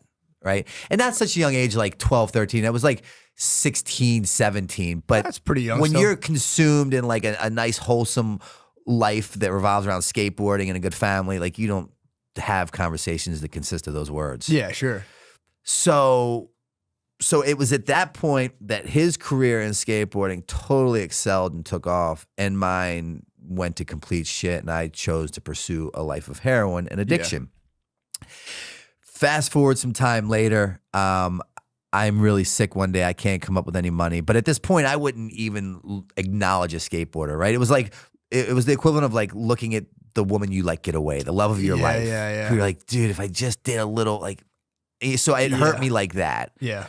So I'd avoid skateboarding like the plague, but one day I was really sick and I couldn't come up with money. So I decided to go to this skate shop in Fells Point called Select. And I asked, when I get there to try to get some money, like, we're not going to give you money, but Bam was here yesterday with the Toy Machine team. And he asked if we ever saw you. We said no. And he said, well, if you do, give him my number. So he leaves his number. And a couple days later, I call and it was the number to Fairman's skate shop in town. Westchester. Yeah. And I called Fairman's, right? Timing is everything in life. I call Fairman's. It's not even his skate. It's not his house. It's Fairman's. I'm a homeless heroin addict. I pump in some change into the fucking payphone, right? And this change is like my lifeline, right? So I got my finger on the thing. Like if it don't answer, I don't get beat for the money. So I'm like, but Dave answers. He's like, yo, he was just here. He's next door at Kuma, which is the sushi restaurant in town. He's like, hold on, I'll go get him. So he goes and gets him, comes back, and then that night I'm on a Greyhound bus from Baltimore to Westchester. And he's like, yo, come live with me. You know, you can at this point he had done the CKYs and then Viva La Bam had just started, and he allowed me to be a guest on the show and started to get paid by Viacom and I could do all this shit. I just couldn't. I could have a credit card. I could live at his house rent free. I just wasn't allowed to do heroin. Okay. that was the stipulation. No problem. I was cool with like Coke and alcohol because that was like I wouldn't steal your shit when I wanted more Coke. Yeah. That makes sense. So that was kind of how I like. And then throughout that process, Bam would always be like, yo, your stories are like the fun. He always loved the positions I ended up in as a direct result of my heroin addiction. Like letting gay men shave my asshole for rent money and fucking, you know, letting men blow me for more dope and just getting stabbed in the head with an ink pen and fucking like all this nonsense. So he's like, yo, you can live at the house. And now I'm starting to get appearances in Jackass. He's bringing me along and he kind of calls me like his walking television. But he then one night we would go to Kildare's after a rap. We'd rap for the day. Cass and the crew would go there. And humongous table of like 40 or 50 in a bar. And, and he'd like, tell this story, tell that story. And you could literally hear a pin drop. And it was then that he's like, yo, you're going to write a book. Now, I had not graduated high school at this point. I had no GED. I had nothing. I had no part of ever wanting to write a book. He's like, you're going to write a book. He gives me a notebook and a pen. And he goes, you're to carry this around all the time. He's like, I don't give a fuck if I don't even see you writing in it. You have to have it in your hand. The first time I don't see it in your hand, you're going back to Baltimore. Damn. So like the scales of justice were very equal there, easy to weigh out. Homeless in Baltimore, letting men blow me for heroin, or carry this fucking notebook and pen around and write my story. And still be on a TV show, drive a car, credit card, paid by Viacom, blah, blah, blah. And you were maintaining sobriety, like relative sobriety? No, not even close. So he would like, I never was allowed to do what I really wanted to do, which was opiates, whether it was like Percocets or heroin. That was very frowned upon, and he made it very known to everyone in Westchester and the people we worked with to not give me any. So people listened, and but nonetheless. And the second book that I wrote, Streets of Baltimore, really dives into the psychology of an addict or an alcoholic, because I knew that I'm being presented this golden ticket, right? I can become this household name, making money. I can live in this fucking mansion, drive a car, blah, blah, blah. Yeah. But I know that it's only a matter of time before the rug gets pulled out front of me. Like, because I can't stop getting high. Yeah. So he's cool with the Coke and the alcohol and they don't really understand addiction at that point. Sure, yeah. But like, inside of me, I can't wait to get back to Baltimore to fuck. So I'd tell him lies like, I have to go back and get my favorite pair of jeans. And I'd fucking go back and end up there for 3 weeks. Damn. And just lost in Baltimore shooting dope. Jeez. And so he'd kick me out. I'd go to rehab and a lot of wash, rinse, repeats of that. Sure, yeah. Later on, he then comes with this new idea. I'm going to write this book. I have no desire to write a book, but I had read a book called A Million Little Pieces by James Frey. Brilliant book, and I love the outline of that. So I'm no fool by any means, and I went and I just copied his outline, and I wrote a fucking 12 chapters, pen to paper, right? No laptop, anything. And my co-author is a man named Joe Franz, who made all the CKY videos. Okay, yeah. Filmed the Viva La Bams and Jackass, and he did not want that job, but Bam was like, dude, you're going to do this. Because no one wanted to work with me. I was like, I was not a good fucking employee. My behavior was rather erratic, to say the least. But he made him kind of do this. And then a year later, I'm like, yo, I think I'm finished. And Bam started reading. He's like, dude, this is really something. So then he gives it to Joe. Joe turns 12 chapters into 23, and we get a literary agent off of Bam's manager, finds me a literary agent, shops it around, and it gets fucking picked up, and it does like really, really well. What was it? This is your first book, The right? first This book, was Dream Seller. Dream Seller. That's a nice title too. Which was fucking, I mean, that's what I did for a living, right? Like I'd make people believe the unbelievable. I'd build your hopes up to like make you believe that like it was going to be different this time. Yeah. Just in hopes for you to believe in me enough for me to get some cash out of you. Yeah. To only apologize and just to wash, rinse, repeat. Yeah. And that's kind of what my life looked like for a long time. But that's how I ended up in all these places and doing all these things. That what I didn't know then that's really rad now is that's life. It's live forward and learn backwards. Yeah. And I didn't see that I was kind of being tasked with this fucked up position of addiction or alcoholism to then be later on blessed with recovery and use the very same platform that I gained notoriety from as being just this fuck up drug addict alcoholic to being this guy that's like, yo, if you want help, like I will help you. I have all these avenues to like get you out of where I once was. Yeah, can you put that into words? I'm always kind of fascinated by that when it's like, because it is obvious to anyone who's out on drugs. When you know someone who's on drugs, you're like, dude, if you just don't do drugs, you won't have as many problems. And they're like, I have to do them. Sure. It's like, what is like the thought? Is it even a thought process, or is it just like a genuine, just like urge? At that point in time for me, I got to a place in life where any person, place, or thing that stood between me and a bag of heroin must and will go. And it was never personal. It was just business, right? Because I'm a good guy with a great heart, and I was raised by a loving mother who taught me to show kindness and compassion to humanity.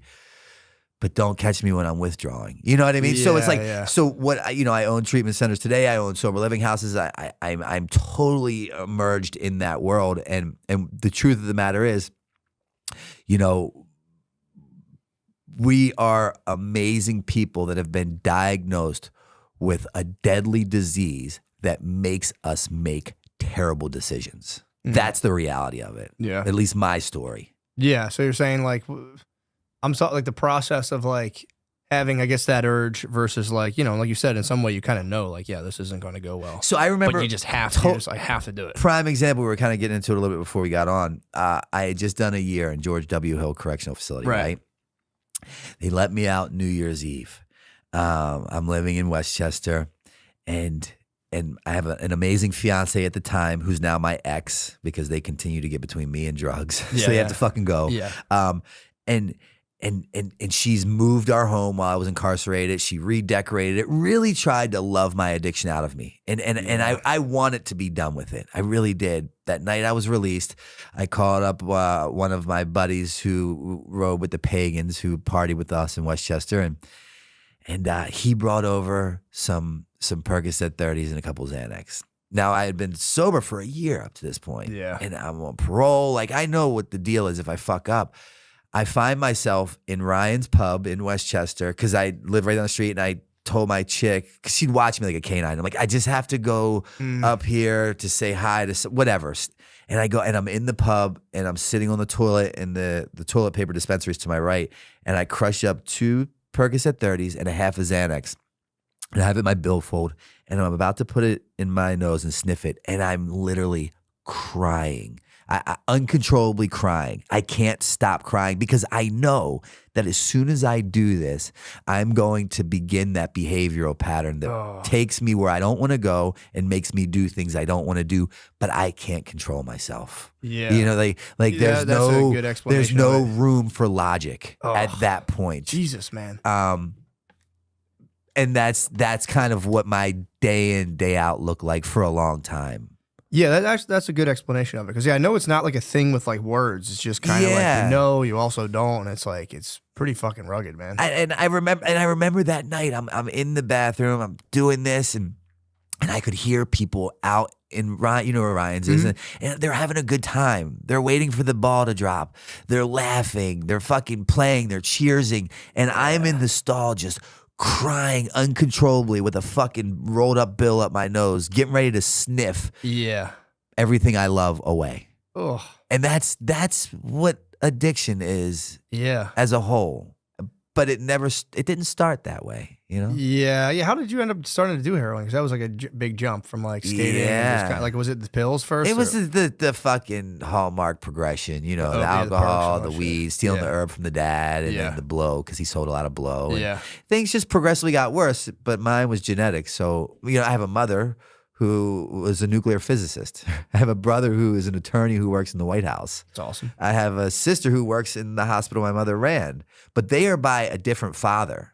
I'm the only one by my father. Got you. He was an addict and his father was an addict. Yeah. You know, so I believe I was fucked from the gate. Yeah, that But makes sense. the thing now is that like, it's like, you know, my poison has become my medicine, and like it's turned out to be the biggest blessing that's ever happened in my life. Yeah, that is the thing with. I feel like addiction. It is like it's almost like a weird spiritual practice if you think about it. You just kind of like, rather than like meditating, you're just getting so fucking high all the time. that your Totally. life just collapses, and then now you have to really kind of. It gives people, I think, a deeper appreciation for life if they make it through it. That's my. For sure, my and that's the understanding. thing, right? Because Yeah. here's the reality, and this is why people are so just like frustrated with battling the disease of addiction. Mm-hmm. Statistics state, theoretical evidence dictates that I or anyone else that is sober are to be high or dead, right? Like the data collected, the analytics Mm-hmm. fucking from all over these studies that are given states that the majority of people die as opposed to find sobriety.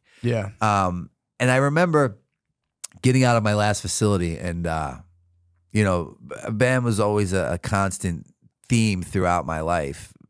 And I stopped over and I saw him, and he's like, "What the fuck? What was different about number 13 treatment center? Why not 12 or 10 or 6 or 4 or 3?"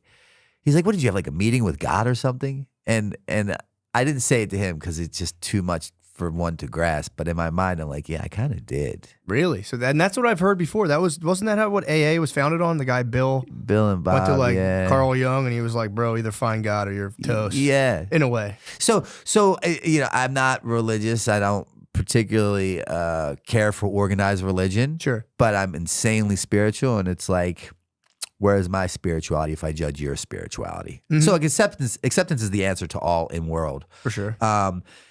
But I didn't understand that. See, the truth of the matter is, and this is a blanket statement that I'll make for anyone that's in addiction or in recovery, is that we didn't get here because we took the short bus to school. Quite the contrary. We end up here because we're too smart for our own fucking good. And then I land in a seat of a 12-step meeting or a treatment center that literally has the ability to save my life. And I fuck around and outthink myself right out of it. Yeah. Right? Because recovery is one of those weird things that works so well, people stop fucking doing it. Yeah. Think about it. It's such a mind fuck. Yeah. Right? So what I didn't know is that like the last thing I tried was the first thing that worked, right? Because I was just too smart for my own good, and I wasn't quite willing to buy into the process.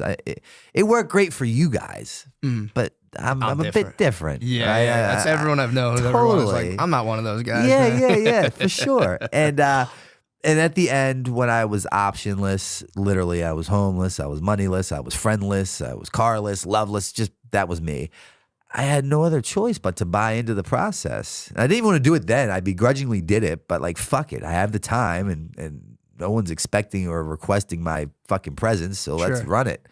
And the craziest thing happened is it started to work. I experienced the 12 steps, and what happened throughout the 12 steps is I had a spiritual experience. And the definition of a spiritual experience is simply a psychic change, meaning that I, Brandon Novak, today no longer look at things the way I did then. Do you Right. remember what kind of kicked that off exactly, or was it just kind of Pain. yeah. Pain. I had to end up in a place where the pain was so fucking unbearable. Yeah. Right? Like to where my back was against the wall, and I had nothing else to do to get myself out of the position that I had created for myself. How long did that take? How long did that take of like doing heroin? Well, my overall resume with alcoholism and addiction was 22 years. Okay, wow. So, but the last 10 were really bad. Yeah. What did that look like in terms of like you're saying like the personal pain? Was it like obviously like there's probably physical discomfort and all that stuff, but like just like alienation from everyone you've ever known? Were you like kind of like kicking yourself over like how much better things could have went? Like what was like the real primer? All of the above. But what I didn't know then that I know now is that each one of my attempts at trying to find recovery were not failures. despite me thinking they were, because like I would use in treatment, I'd get kicked out, I'd leave, I'd use the same day, and as any blessing happens to anyone, it happens unbeknownst to us, right? Like if I knew when and where a blessing was taking place and I was to report there to receive said blessing, I'd fuck that up, right? So like I had to be put in this place where these seeds were being planted unbeknownst to me. And then finally, on that day where the appropriate amount of pain was created, where it became so unbearable that I was finally willing to do what I had never been willing to do, which is become open-minded just long enough to pick that phone up, ask for help, and then the craziest thing ever, but fucking follow through with it.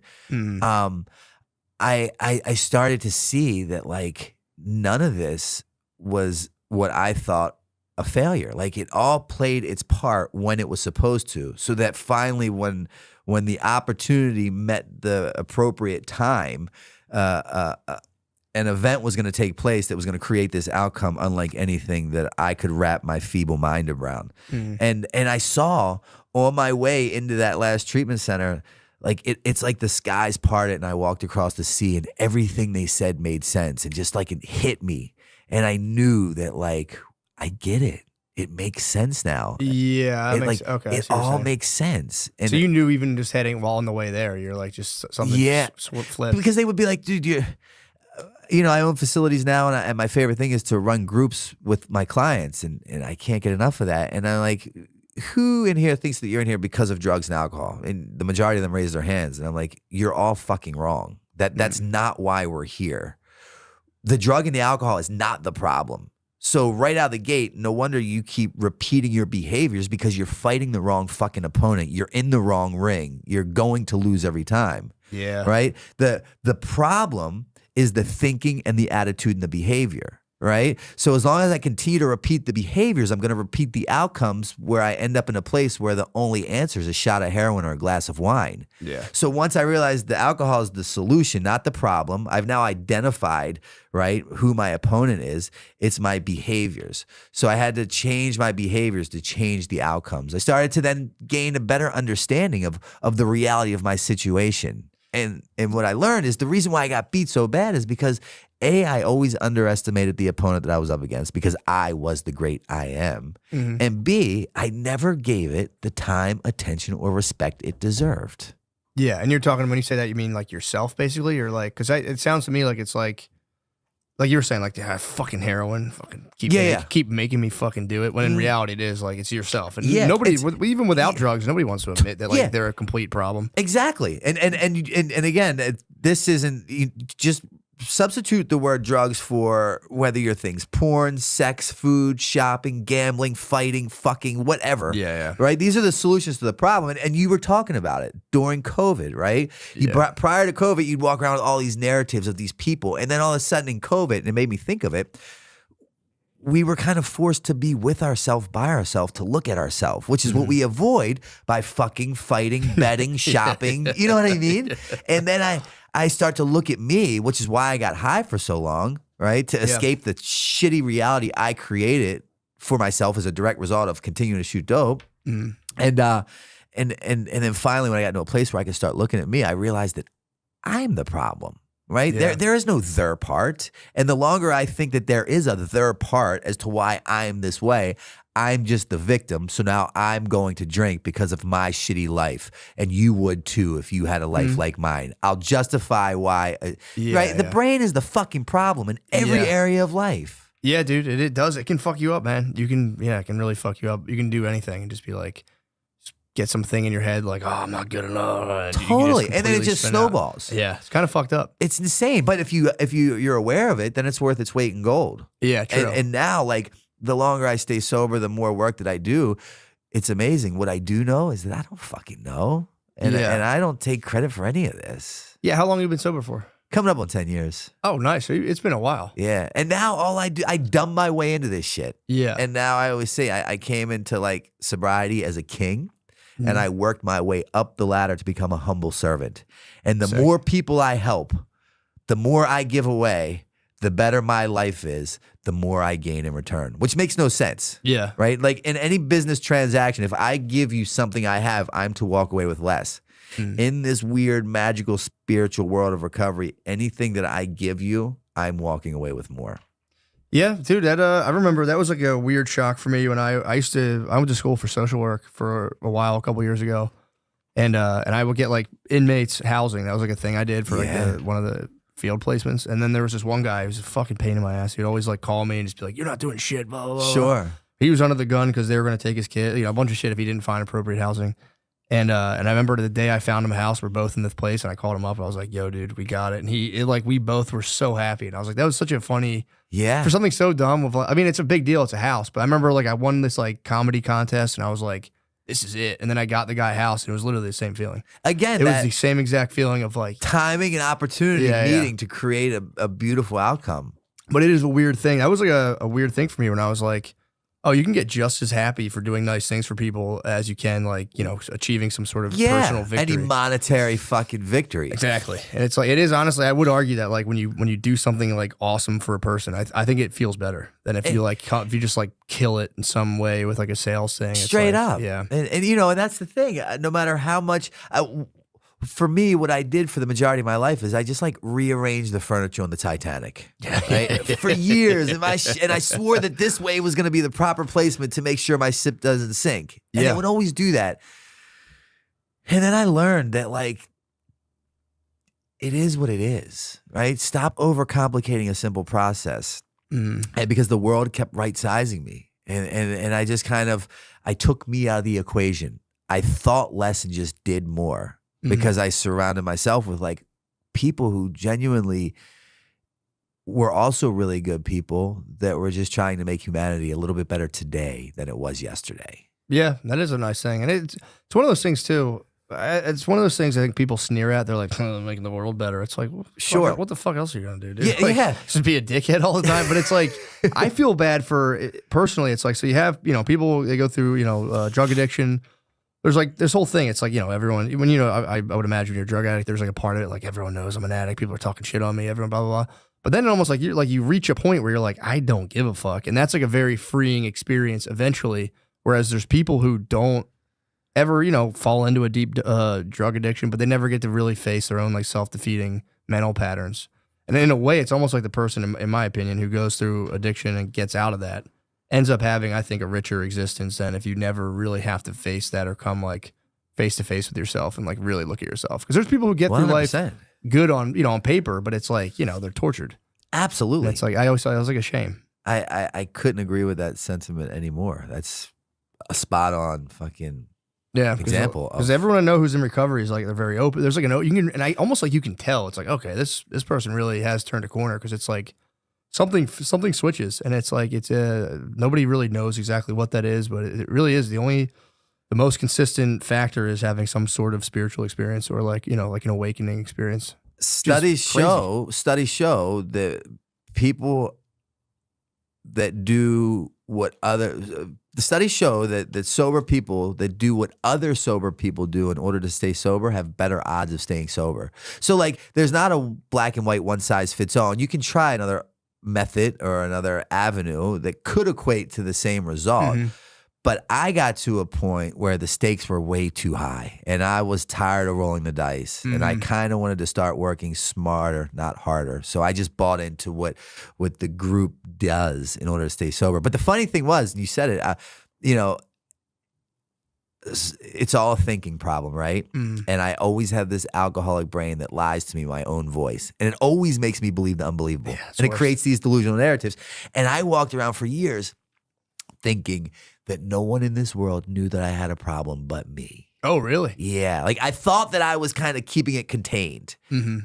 Just enough to continue to enable my behaviors, which is getting high and justifying the outcomes. So that's crazy. You really didn't think people were like hip to you at all. Not nearly as much. So I didn't, right? I thought that no one in the world knew that I had a problem but me. And then when I finally bought into the process, what I learned is that everyone in the world knew that I had a problem but me. Yeah, that's right. I was the last person. Why? Because I possessed that job that consists of knowing everything. That's really funny. And I'm like, fuck. Right? And, that's so funny. And that's what I again, right? I was ignorant to the process and the reality of my alcoholism because I lived off of justification and minimization. And deflection, right? If only she didn't come home from work early, she wouldn't have found my needles on the table. Yeah, yeah. If only the parole officer's fucking husband would have banged her out, she would have been mad and gave me a piss test that fucking got me dirty and sentenced me to 6 months. Yeah, like yeah. all this It's nonsense. always other people's fault. Yeah. So finally, the craziest thing happened. I started to take accountability for my actions and started pointing the finger inward and realizing that, whoa, like it's me and my behaviors. And I started changing my behaviors and I started changing the outcomes. And I started to like the results I got. So it snowball affected into this. Yeah, yeah. It's just crossing that like threshold to even consider the possibility. It was so simple, though. I missed it. Yeah. I overlooked it. Yeah, dude, I think most people go their whole life without ever saying it. But Dude, everyone says, what's the answer? What's the answer? What's the answer? If any of us had the answer, we would bottle that thing, we'd sell it, we'd be a billionaire a billion times over. True. I believe it's so simple as just helping one fucking person. Someone took the time to stop and help me. I, in turn, helped another. 2 turned into 4, 4 turned into 8, 8 turned into 16. Before you know it, you're changing the narrative, which is ultimately changing the outcome. It's so simple. Just slow down the process and help one person. Pardon the interruption. This may or may not be Sean Gardini speaking. And this may or may not be Sean Gardini on camera. Who is speaking and who is on camera is not important. I've come to tell you that Sean Gardini is doing stand-up comedy shows. The upcoming shows are in Cleveland, Ohio, December 8th, Buffalo, New York, December 10th, and Baltimore, Maryland, December 11th. Please come to those shows if you can. The tickets are at SeanGardini.com. Thank you. Hear me out here. I failed to promote my shows in the Irvine Improv, SoCal. I'm so fucking SoCal. I forgot to do the ads or make a flyer for the Irvine show. Oops, my bad. It's next weekend. Thanksgiving weekend. Friday, November 29th. Saturday, November 30th. 2 days, 4 shows. Come out to motherfucking Irvine Improv. And I'll be honest, I'm not just saying this because I'm doing a show. I love Irvine. Irvine was the first place I went to in California. And I was telling someone recently, I'm like, I fucking love Irvine. And they lived in LA and like, are you kidding? Are you trying to be funny? I'm like, no, why? And apparently everyone from LA just snubs Irvine. Like, I would never. Fuck you guys, dude. Irvine rules. LA's fucking bullshit. Irvine, we're talking Laguna Beach. We're talking motherfucking Newport Beach, conservative ass stronghold down there in SoCal, dude. Shit. Come out. I love Irvine. It's literally the first place I went to in California. I'm very excited to go there. I'm going to bring my whole motherfucking family. We're all going to do Thanksgiving out there. It's going to be sick. So Irvine Improv, Friday, November 29th, Saturday, November 30th. Let's go. Let's show these LA fucking pussies, dude, who's really fucking SoCal. They're not fucking SoCal. They're north of Irvine, bro. yeah, so how did you get into the recovery homes? When did you start that? And like, what was that like? I had my get well job was washing dishes for $6 an hour in Levittown, Pennsylvania. Oh, nice. At a diner called Mary Ann's. At 38 years old, I'm busting suds in the back with a coworker who's fucking 14. Damn. My brain told me that, and this is after skating, jackass, fucking author. Yeah, yeah. My brain told me I should have, at the very least, been the president of the United States. And I'm fucking busting suds with Brian here for $6 an hour. Yeah, what was that like? Struggling. I had heard the word humility, and it sounded fucking cool, and it rolled off the tongue right, but try swallowing that fucking thing. I'm 38 right now, dude. If I had to bust a Imagine suds. fucking you leaving here and going back to Levittown, Pennsylvania, to Mary Ann's Diner. Shout out to Rich, and they were great guys, and the owners, and busting suds for $6 an hour. Next to a 14-year-old How long did you do cohort. that for? 1 year. That's long. That's And a decent time. I had no idea what my next move was going to be. Right? Yeah. Because my qualifications didn't state that I had any, like, special qualities. I know what you mean. You can't be like, yo, let me hop on a TV show real quick. Yeah, Get or the like, fuck let me out. fucking, I don't own a computer. I skipped that whole, I went from skating to heroin. I wrote my book pen and paper. I can pawn laptops great. I don't use them. Even to this day, I don't email. I got my first ever computer during COVID. I used it 7 times and gave it the fuck away. Really? Yeah. So are you all like, do you fuck with like the Instagram and all that Yeah, stuff? Okay, I so you like do that. But Gotcha. like the thought of an app gives me anxiety. I got what you're saying. Yeah. Right? And I'm just like stubborn by nature. So So you're busting the suds for a while. Then Yeah. How did you get into the? Recovery but I space. started like that job that I thought was so fucking beneath me turned out to be the foundation of who I am today. And I think by social standards and regards, I could be considered a pretty successful guy. I have all these different businesses and properties and blah, blah, blah. But it all came from washing dishes. I started to like show up early. I'd stay late. I took pride in washing these dishes. I called out one day in a whole year because of a snowstorm. Like those behaviors started to change. Then my outcome started to change. I started to become self-sufficient. For the first time in life, I was paying my own recovery house bill, $165 a week.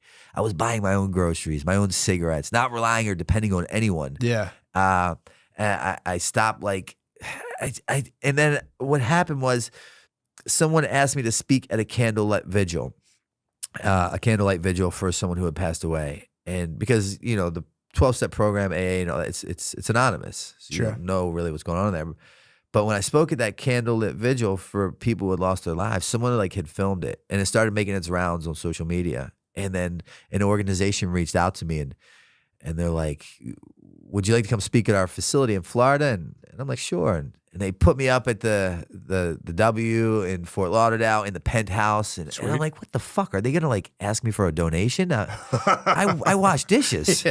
And they had come up with this whole design, right? Again, the blessings taking place unbeknownst to me. If I knew any of this was going to happen, I'd fuck it up royally. Sure, yeah.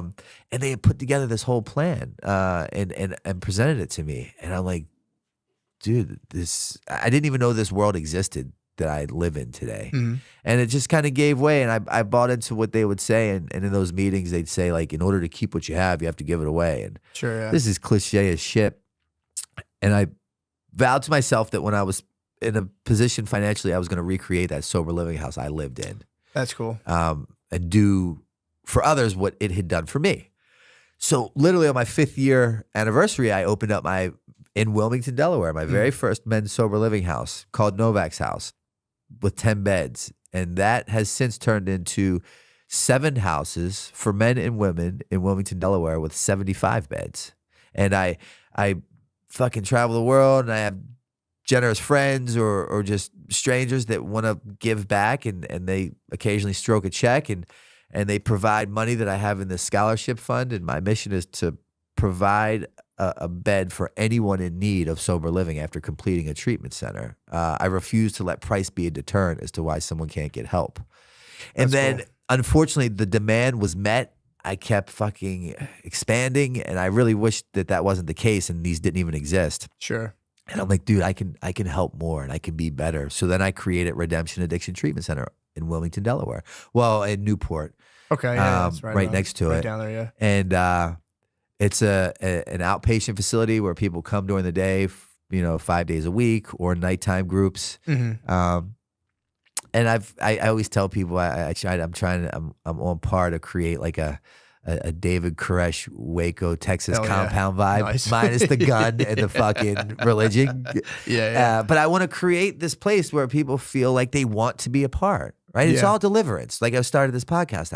It's all with how you present something to me. Right. So what I try to do is to create this whole fucking environment that people want to be a part at, as opposed to feeling like they have to. Yeah. What was your, did you have any, like, when you went to any treatment centers, did you have ones that you felt like, 'cause you hear some people like, that place is a fucking scam. They're just fucking taking my money. Like, did you have any places you thought were just like churning people in and out? Or do you think that's just people's like perception of the place? I think it's just opinion based. I think it's people's perception. Yeah. The treatment center that I ultimately got sober in, people would be like, you'll never get sober there. It cost me $2 to get into. It was a Catholic Charities program in Baltimore. And if you looked out, you weren't allowed to look out the blinds, because if you looked out, they were literally serving dope and coke and crack on the corner. Oh, Jesus. It was like a bottom of the barrel kind of joint. Yeah. But I believe it takes what it takes until it takes. And who are you or I to say what it will be for it to take? That makes sense. It's between you and the maker of whatever you choose to fucking call it. Because it's not like once you get to this appropriate program, they give you this secret pill for the cool kids. It's fucking recycled rhetoric that you hear in all the facilities. Yeah, it's like, fuck. Yeah, that does make sense. I believe the perfect treatment center is whichever one you get sober in. Yeah. And I didn't have a say. I didn't get to pick my sober date. True. That was a blessing. Yeah, like they gave you the right massage. Yeah, and like the place was finally kinda chill. they fucking gave me a happy ending with a massage, and they played my favorite song. That might turn me around. And I come God, and here we are. I'm a spiritual fucking guru. fuck your way into recovery. That's You're right. not the deal. Yeah, true. I wish. There is a very unsexy element to it where you're saying, like, yeah, you can be in like a place that people think sucks really Straight badly. up. It really is a wholly internal process. I'm a firm believer you can get sober in a fucking pub sitting on a bar stool with a bottle of Jack in front of you if you're ready. Yeah, Straight yeah. up. What do you think about like the California sobriety people do, where it's like I'm California sober, I'll like drink and smoke weed and shit, and like, Dude, I did this TMZ thing. They did a special recently with Matthew Perry. oh yeah, Yeah, I read his book. Brilliant book, by the way. Whole newfound respect for that man. Rest in peace to him. But they were doing this hour-long documentary, Harvey and them, and they reached out and they wanted me to weigh in on it. And they asked me the same question. And the truth of the matter is, I'd be really ignorant if I sat here and pretended to possess the answer of like how to live a perfect life with coming up on 10 years sober. That's like, my mother would be like, fuck you, asshole. You should have did it your whole life, you idiot. yeah. So like, all I know is my narrative because it worked for me. I'm never going to tell anybody what you should or should not do. I believe with California Sober, with MAT, Suboxone, Subutex, Vivitrol, Methadone, if it provides you a life that you believe is worth waking up and getting out of bed for every morning without the thought of wanting to kill yourself, I'll fucking drive you to the dispensary. Who, you know what I mean? Like, Sure, fuck yeah. me for thinking that I have the answer. Yeah, I just have my narrative. So what I always say is that when I'm kind of giving a talk or working with clients, if you can find more similarities than differences, it might make sense to pay attention. yeah. But if not, that's cool too, yeah, right? Because everyone at the end of the day, you're entitled to your own process. You were entitled to have that realization during COVID of like being a fucking asshole to strangers that did nothing to you. Sure. And if I would have robbed you of that process, you might not have come to the conclusion that you have today where just being kind is the right way. yeah. So looking back, if anyone would have robbed me of one less fucking sleepless night I caused my mother or pain that I made everyone endure, like I might not be here today. Yeah, that makes sense. So Yeah, it's- kind of a personal Yeah. timeline for everybody. For sure. And it's like, and I'm not saying that my way is the right way. It's just my fucking way. yeah. You know? Because I know that's a big battle. When I was in social work school, there's like people who are like, it's called like harm reduction Sure. versus people who are like, nothing, you better knock all that I'm shit a big the fuck harm off. reduction guy. Yeah, and, yeah. and at the end of the day, it's like, who the fuck, like, that's between them and their higher power. Yeah, yeah. Like, all of a sudden, I believe I'm God and I can predict what your fucking best outcome will be for your life and your situation. Fuck. Yeah, true. You It's, don't know. and I'm a spiritual guy, and if I'm a spiritual guy like I say I am, where's my spirituality if I judge your spirituality? Yeah. Right? So, like, I believe my higher power is everything. I think it's crack. I think it's heroin. I think it's life, death. It's like, what's love without sadness? What's joy without sorrow? Right? You have to have all these, without those fucking overdoses, without life support, without fucking ruining my life, I would not be the child of, I hate to say God because people are like, oh, this religious fuck, but a child of God today who I really like do my best to help humanity. I wouldn't be here. I'd still be in that position of like, what the fuck's wrong with you? You think you haven't figured out, you fucking idiot? You deserve what you get. Yeah, yeah. And that's where I'd probably be. Yeah, well, it is funny. People, I've talked about this before, but it is funny how that is like the God talk's taboo now. Before Totally. it was like you couldn't talk about sex. Now you can be like, I'm fucking jizzing, and everyone's like, ah. But if you're like, Yeah, they had the whole Me Too movement at that point. true, Yeah. that. But if you mention God, people are like, what the fuck? Totally. And it's like a pretty wholesome, I think it's a very wholesome concept. But it got tainted by I think people just being like the religion aspect of being like, you're going to hell because you fucking came. For in. sure. It's like that. And that's a shame. But Sucks. But you need those people, right? Those people are just as important as the other ones that aren't those people to make me realize how much I don't want to be like that. Because Yeah. without those people, I'll turn into that person. Yeah. Because I don't have like a warning sign or like Yeah. like who I don't. I need the bad to remind me what I don't want to become, so I practice good. Yeah, and I wonder if it's gonna like, because every even like religions, like concepts of God, like go through waves where it's like we used to think it was like fucking fire, and now we are like there's like the mythological hero of like there's these entities in the sky that we can like be like, hey, please help us. That'll like change everything, and then like that like around like an organized like testament of like this is the guy who came down from heaven and Amnita. So now I wonder if it is going to regroup in like some different conception that people will universally buy into, or if it'll just be like a fractured thing forever. The older I get at 45, I see that things just evolve, but then just come back around. Yeah, like I was looking on the plane the other day, and there's this chick who has, as you see, these new things are like the big headphones. Apple Pros. Where like your mom used to have it back in the 80s. And no one's doing the AirPods anymore. It's just like Miami Vice, like fucking color schemes and chicks wearing baggy ass jeans have now come back. I know. So yeah, it's like, kind of weird. just live long enough and you'll realize that like shit's not that heavy. Yeah. and it's going to be okay. And the fact of the matter is, you don't really have much say so in any of it anyways. Yeah. For me, that's what I do. And I just kind of remain like, you know, I don't know what I remain. It just depends on when you ask me. No, that's true. So, and then, you know, I'm curious too. So you were doing the Viva La Bam stuff and all that stuff fell out. Like what happened with all of like all the people from Jackass? You guys all still talk, or like where did like, was there like a big falling out, or like what happened? Nah, I mean, everyone's good. I was just with Steve-O in LA a couple weeks ago. Yeah, he's kind of doing his thing. He's killing it. Pontius, I love him. I speak with him, and those two guys I probably speak to more regularly than the most. Bam is, you know, battling his own demons, and unfortunately, because of that, we seem to be in two different places where there's just not a lot in common at the moment. For sure. So we don't really just pick up the phone and chat. I think if I had to make a prediction of what would kind of connect us again, it would probably be skateboarding.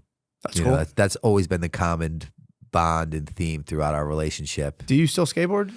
Yeah, but Nice. for my mental health now, obviously Really? not like is like Yeah, you just do it for fun. Yeah, I try That's to cool. carve out time to like just get in a van and go with the homies and film and just like shut everything off. That's kind of tight. And other, like, you know, Brandon Turner, shout out to Brandon Turner. He's on the West Coast, fucking killing it. He's a sober guy. A lot of skaters have become sober and they're kind of doing their own thing with recovery. And I was talking to him yesterday, and we're going to fly out. I'm going to fly out there. Kind of, we're working on a project together possibly. And, you know, so oddly enough, the ones that we used to party and run with and fucking go crazy with have now found like this new way of life that's really attractive. And we join forces to just kind of hopefully promote a healthy way of living. Yeah, it is funny, especially if you think about the origins of like Jackass was like the possibly unhealthiest, most insane way of living possible. And it was so fucking fun to watch. It was awesome. But it is funny to come full circle and be like, now we've all actually chilled out immensely. And dude, Steve-O is like so fucking sober. There was a point in time where I thought about asking him to be my sponsor. And I'm like, dude, I don't know if I want to get like that sober. Yeah, like he's like shout out to him, but he's like someone that motivates me. But he's like, you know what I mean? He's authentically like what you see is what you get, and who he is who he is, and it does not waver no matter where or what he's doing. It's brilliant. yeah, it's pretty cool, man. And it's also one of those things like, you know, sobriety, again, if you're just kind of kicking around, you're going out to get drinks every Sunday, you don't necessarily have, you know, like let's say like a problem quote. Yeah. It is one of those things that I think when you're, you know, drinking a lot or like partying, it's like, it's almost seems alien. But it like, if you really like strip it down from like, you know, take substances out of it, I always thought it's a really like it's cool for a person to be able to remain with their thoughts in their own state of consciousness rather than, you know, you constantly escape it. It's like, all right, I'm gonna get stoned, all right, I'm gonna get that. And you're constantly jumping out. But I think that is a serious like sign of mental strength to like, and people do like sober October, which that must be kind of funny when like the whole world's like, we're gonna be sober for 1 month. And you're like, all right, but I've seen me do that. So like, fuck yeah, I'm all about it. True. But it's gotta be funny with like 10 years, like, oh, I'm glad you're having fun. For sure. There is something I think that is like, especially the older you get, it's like, it does take mental strength to like sit with yourself, you know, not being able to kind of leave your consciousness like a little bit by, you know, doing like, oh, I want to get a little high, I want to do this, blah, blah, blah. Totally. And I think it's like, it's a genuine virtue that I think gets skipped over. People are kind of like, yeah, dude, fuck, I'm gonna have a couple beers, fuck that. Like people kind of dismiss it a lot, especially when you're drinking. But I always thought it was like it's hard to do. It's like, it's very hard to do. And it takes like, you know, when you can't kind of jump out of yourself for a little bit, it forces you to work through, you know, the kind of, you know, whatever, broken gears in your head. I make a point to let people know that in my programs, right? Because the people that I'm working with, they're coming in, they have a week, they have 2 weeks, they have 4 days, they have 1 day, and they're sitting in there and they're feeling like they're not enough. They could be doing more. They should be further along. And I'm like, look, what you're doing, the majority of society is not. Who wants to strip away their escape routes to be forced to look at themselves right? With themselves, by themselves, without having any drink or drug to escape the terrible reality that you've created as a result of your addiction, and man up and fucking walk through it. I'm like, I will walk with you people. You people are the ones that I want on my team right now. Like at fucking over 10 years, and you are the people that I fuck with, right? Like, and there's a lot to be said with that, because I don't just give my time to anybody. Sure, yeah. So it's like I really make it a point, because I know in early sobriety, it's like those week, 5 days, 30 days, 60 days. It's like of sobriety. It's like a bipolar roller coaster ride from hell. Yeah, I can right? You can be above heaven high. The wind can blow wrong. You're like below hell low, trying to figure what the fuck just happened. So it's important to give people the credit of, it takes a lot of work to end up in that position for fucking 2 days sober. Yeah. It's and I always say it takes so much longer to get 2 days sober than it will to get 2 years sober. Yeah. Because you're just sitting there looking at the clock and you're like, yeah, should I not? Can I not? Should I say fuck it and just do it? Should I not do it? You're still consumed with the actual drink or drug. You're just not partaking at that moment. Yeah. And to make it through that, to address all these ailments and start to look at you without an escape, that's fucking big boy shit. Yeah, it sucks. And most people don't do it. Yeah, I know. And that's okay. I need those people that don't do it to show me why I really need to keep doing it. For sure, yeah. Right? It's all perspective, because they told me at treatment, if I changed my perception, I could change my world. Yeah. And I bought into that shit. You know, and believe it or not, they were fucking right. Yeah. No, it's pretty sick, man. I'm happy for you, man. That's awesome. Yeah. It's like, I'm stoked. I'm grateful. But who really is like my mother, my friends, my employees, the police, the probation, the parole officers, the judges. Life has become a better place to be in with my sobriety, not only for me, but for other people. Yeah, and I always, like you were saying, the service thing's big, because especially when you're like, if you're in even with with or without drugs, if you're just like living a negative existence, you're usually convinced, like, in order to conquer my own negative existence, I have to achieve at some level that just somehow like shuts all this down, and people will realize and they'll like me. Whereas like in recovery, it's like, or you can just like help people. Yeah. And it gets the same thing. Like if you're like lonely, it's like, well, rather than trying to be the man, just go volunteer. Yeah. And you'll get that, like, it's like a quick route into kind of like a nice social existence. And everyone is just like, no, I have to conquer the world. Yeah. It's like, too easy. It's too simple. Exactly. It's really fun. I always thought it was kind of funny. It's like, it's a simple fucking approach for an overcomplicated thinker. Yeah. And that's why I say smart people generally have a hard time getting it. Yeah. I had to dumb my way into this position. And that was through me being beaten into a state of reasonableness as a direct result of my behaviors. But it doesn't have to get that way, right? Like one of my business partners, I met him in treatment. It was his first attempt ever at getting sober. And he's remained sober. Really? He just was like fucking up. So it's like, and that's the frustrating thing. Most people are like, well, why can't my loved one get it at number 1? Why does he have to get to 13 like you? There's no black and white. It's such an individualized process. And if you look at the statistics, it's very sad, because it states that you're not going to win. Yeah, but I'm here to fucking say, like, you fuck that. Yeah, like, not only am I going to win, I'm going to fucking kill it. I'm going to own it, and it's going to turn into be my biggest blessing. Yeah. And if I can do it, so the fuck can you. There's nothing different between us except for what I was willing to do. Yeah, I mean, and I'm sure that's got to be like, it's really rewarding too. Like you were saying, having the groups and like seeing like even a couple people kind of take off. Because I guess if you really look at the recovery homes, is like, if this doesn't work for me, this whole place is bullshit. Or being like, dude, for sure, someone's got to do something. What is it? Is like the opiate with overdoses going down? Are they still going up? Or like, I'm not a big stats guy. I don't look at numbers. I just kind of fucking remain ignorant to it and live in my own world. Yeah. Well, you don't hear about it as much anymore. It like dominated everything for a while. After COVID, alcohol became a big thing. Oh yeah. Yeah. So I have a lot of alcoholics in my facility now. Gotcha. And then meth's making a pretty big meth made big push. Wow, comeback. A lot of people got off heroin or fentanyl with meth. Yeah. I've known people who have like off the heroin, meth comes into the picture, and they're like, "Damn, I'm actually super productive." And then